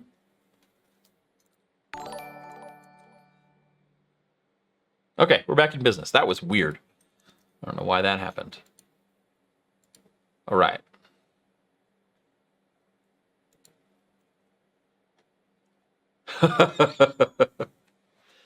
Thank you, Dust Puppet. I appreciate your drunk gifts.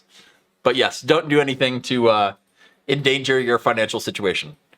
I appreciate it, but up to a point. Okay. So, let's get this thing working. No pressure. Okay, you can see what I'm doing now, right? Well, let's give this a shot. Upload. We should only have to do this once.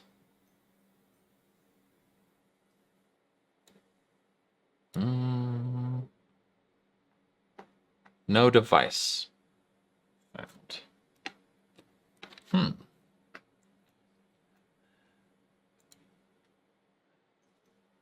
Oh. It was there, and now it's not. Unplug it, plug it back in. Okay, let's try that one more time. We lost our music.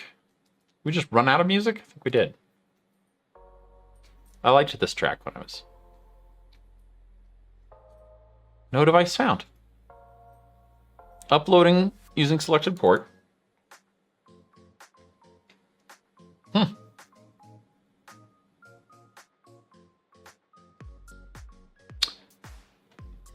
Antimonium X? I don't know.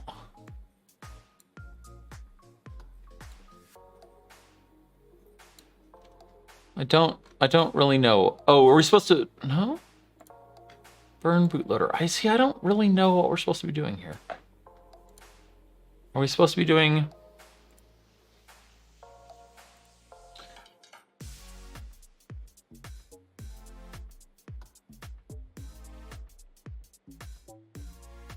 We're supposed to be putting one of these on there? Let's look at this again. Okay, it's not designed to run on the open book. So maybe that's not what we're supposed to put on there. What are we supposed to put on there?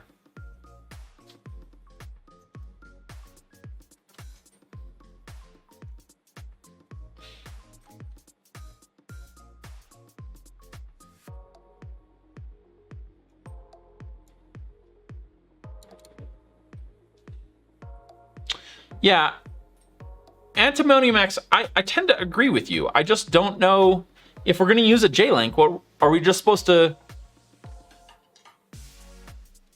do this? Let's try that.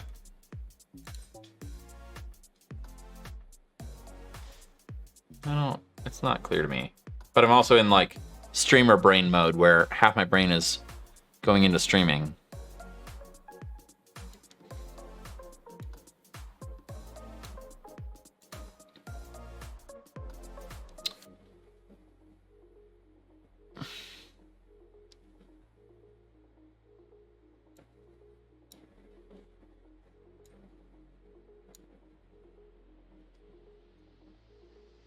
Okay, wait, hang on.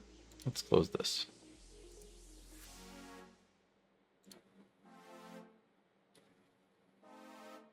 See, it's not showing up as a port right now, which is weird.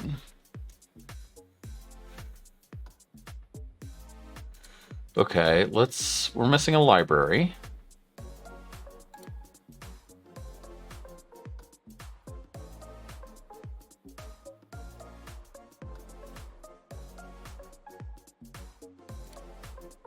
All right, let's see.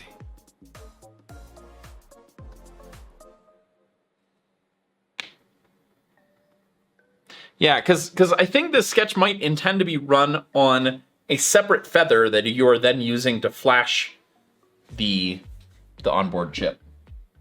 But I still don't understand whether we're supposed to have a feather on this or not. So I might need to do some reading later. What are we trying to get here? Something missing. EPD.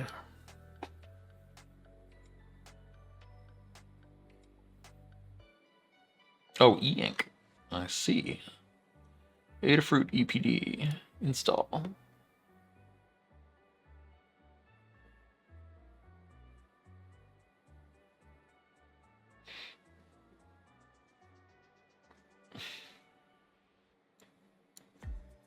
All right, let's compile this again. Close.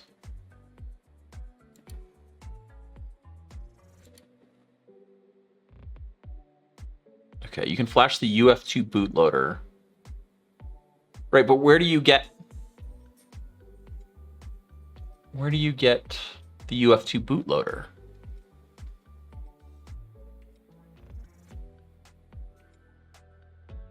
Okay, I'm going to continue installing libraries here.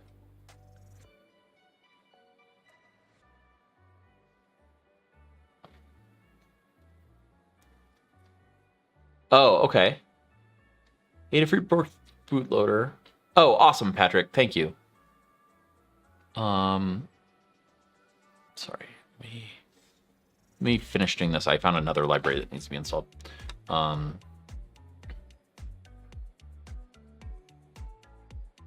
Thank you all for doing the research here.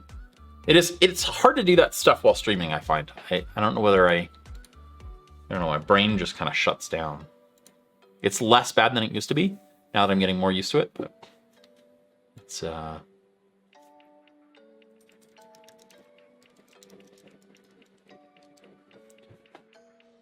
it's hard to read things as in depth as I would when I'm not streaming. Imagine reading something in front of an audience of 286 people. Something technical that you need to understand properly. That is kind of what it feels like. Okay, let's go look at this link from Patrick.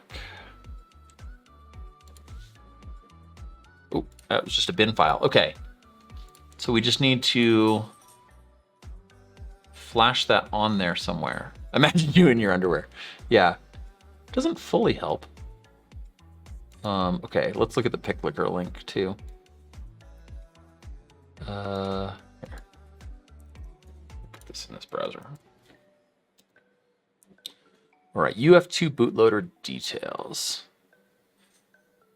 Patrick, do you have a feather wing on yours, or you have just the Atmel chip?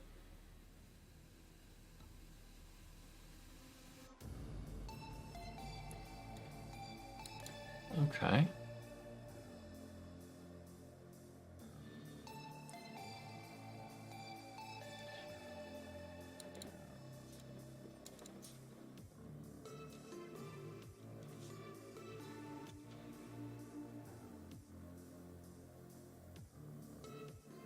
I have his link, but how do I put it on there? Oh, I see. You can plug in a GPS module. Okay.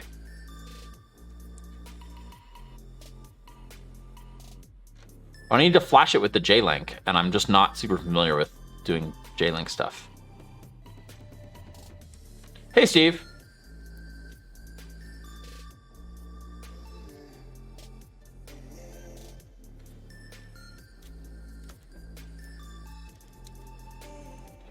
Yeah. Okay. I just haven't done the J-Link stuff much. So I have like all of this crap in here. Is there a command line tool? It's sort of what they imply. Let's look at this. I can't remember what I installed here. No. So I've got a GDB server config, RTT viewer, SWO viewer registration, remote server, license manager.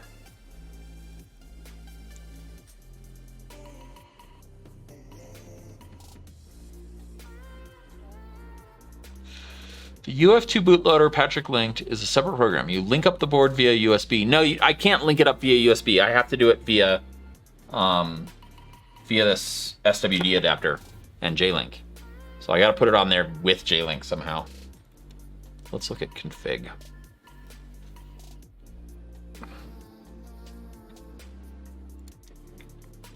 I'm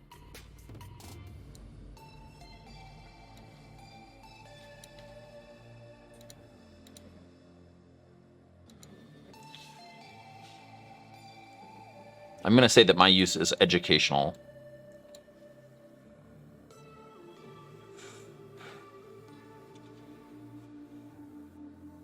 Okay, cool. I see you, James G. Let's finish this up first. Okay. This is for programming the programmer. That doesn't help me.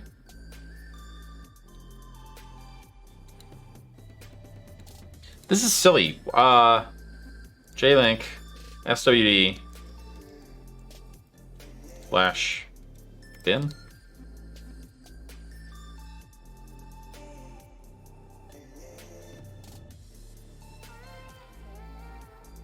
This is me just not really having used the J-Link very much.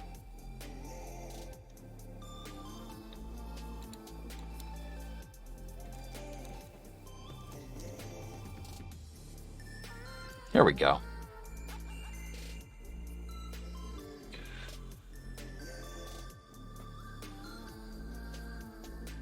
Yes, this is what we want to do. This is what we were looking at before. Okay, we have a J-Link. Oh, they have a little mini one. Okay. I think I have something like this. Okay. Atmail Studio. Maybe I don't have Atmail Studio.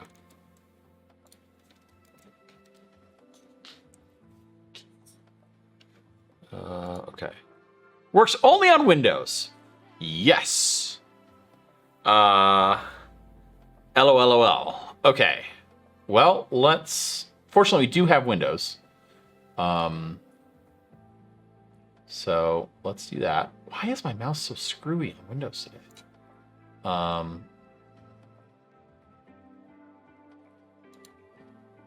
will warn you, I'm having mouse control problems on Windows. Okay. The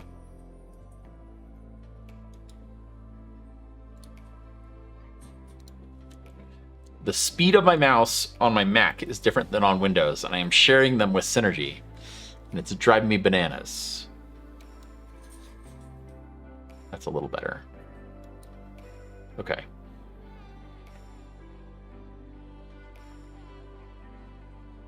Yeah, I don't know what's... Oh, I know what's causing it. Hang on, let me kill some things.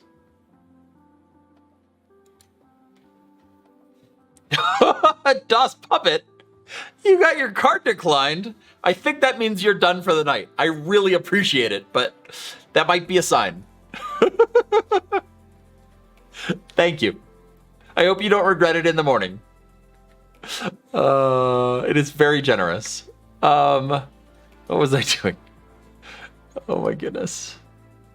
How do I kill... I installed some touchscreen drivers the other night, and they're screwing up my mouse.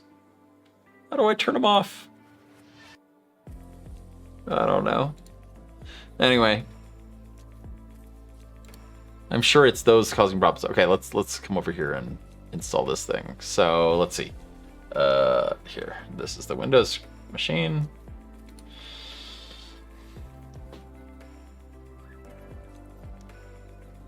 Atmail Studio. Okay. Install the latest version, sure. All right, let's see. I'm going to have to plug this. Oh my gosh. Okay. I'm plugging this into the...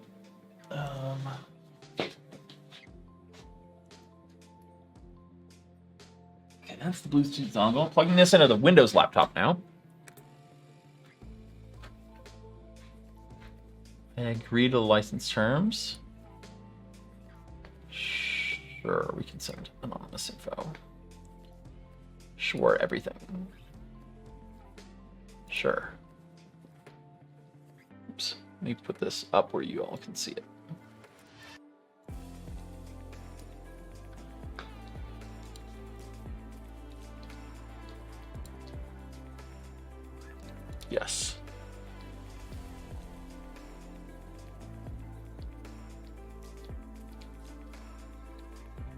Yeah, Picklicker, I actually run a split screen. So I've got a 32-inch monitor in front of me here, and I split it down the middle, and half is Mac and half is Windows. And that works really well for me, but a hardware switch wouldn't work so well. So, because I stream off the Windows machine, but then I use the Mac while I'm streaming for dashboards, and if I'm writing code or whatever, that's all on the Mac, so generally. So, anyway.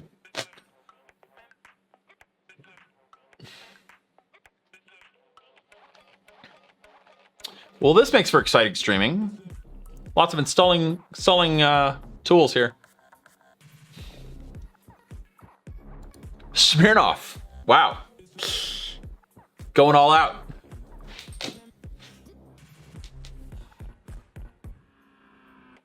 Ooh. Smirnoff with root beer? Really? Wow. That's a very specific choice. And like Escape Rat says, that would definitely make you drunk. I'm sure that works. Oh, I'm sure it worked. I have no doubt. No doubt at all.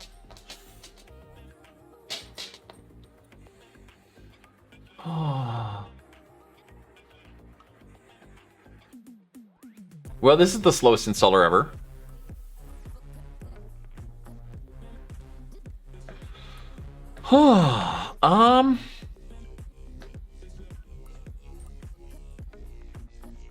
I am a fan of root beer as well. It goes with many things.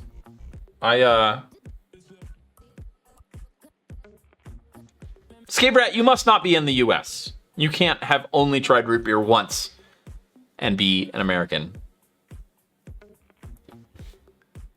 I quite like root beer. And root beer is fun because it has, there are many different varieties that have different flavors. So it's kind of nice.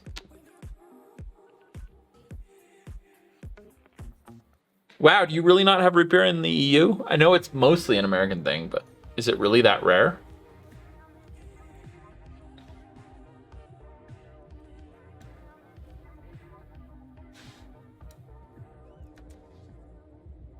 Oh, Germany. Yeah, okay. I don't think it tastes that much like cough syrup, but it does have some of those same like herbs in it. Ping Hey, and we're finishing up the open book here. So we're waiting on some software to install, but it's fully built. We're just waiting to flash it. On the other hand, Picklicker and Scave Rat, you have perhaps one of the best sodas in the world, Club Mate. So the hacker drink of choice. So I'm jealous in that regard. I would much rather have a mate over a root beer, but I still like root beer a lot. Yeah, a Club Mate and some can't even think of it. My brain's the meat on the skewer where you shave it off, and French fries, and yeah, they go well together. Oh, I think I like Club Mate more than Flora Mate. Doner, yes. Kebab. Yes. If you're not from Germany and you don't know what Club Mate is, it is a soda made from mate, the tea-like herb that is caffeinated, and so it's not overly sweet, and it's kind of herby, and it has lots and lots of caffeine in it, and it's delicious. Yeah, and it is definitely like the hacker drink of choice, and kind of also like, I don't know, the like going out on the town drink of choice kind of thing. It's sort of like, it's like Red Bull, but less, like a punch in the face. So, yeah. All right, thanks, Patrick. Have fun on your walk with your dog. I think I'm probably going to wrap up here. This is taking forever, and I have to head out myself here. It is approaching dinner time in Picaris Pueblo, and I think we're going to wind down here. Sorry we didn't fully get this working, but this is kind of always the end stage of electronics projects, is like getting the getting the firmware on there and stuff, which is often a little bit of banging heads on the table. So particularly when we don't have the tool chains all set up. So, yeah. Oh, okay. Scaperat, Club Mate being a going out drink is mostly Berlin. I've spent most of my time in Germany, in Berlin and Hamburg for Congress. So my image of what Germany is like is mostly based on those two cities. Yes, the last 20% of any project takes 80% of the time. That is true. But yeah. Oh, I don't think you're probably not stupid, Dust Puppet. You might need a little bit of patience, but you can totally dive into this stuff even without too much patience. You should grab an Arduino. Arduinos are high bang for the buck in terms of being able to do a thing quite quickly. So you might enjoy that. Definitely worth pick up like a little Arduino, like beginner Arduino kit. And I think you'll have some fun. Yeah. I think we're gonna wind down here and take James G up on his suggestion to raid Bald Engineer. So let's go see if Bald Engineer is still streaming. He is. Cool. The Bald Engineer is an awesome electronics channel, and supposedly he's soldering right now. So I think we'll jump in there. I appreciate you all hanging out, particularly all the Barnacles folks. Thanks for joining. If you're not already following the channel and you like electronics and robots and modifying iPhones and things like that, please hit that follow button below so that you get notified of streams. And then also come hang out with us in Discord. This is the Discord link, and we got a really nice group of folks there. A lot of the people that you're chatting to right now are hanging out there and sharing projects, sharing what they're working on, and I obviously am sharing what I'm working on and stuff. So pretty chill group. So. Anyway, check out those two things, and then, yeah, should be some videos coming up on YouTube real soon here. So I have everything I need. I just got to shoot this thing and get it edited. So, yeah. But without further ado, let's drop in on Bald Engineer. Have a good night. Have a good day wherever you are. Stay safe.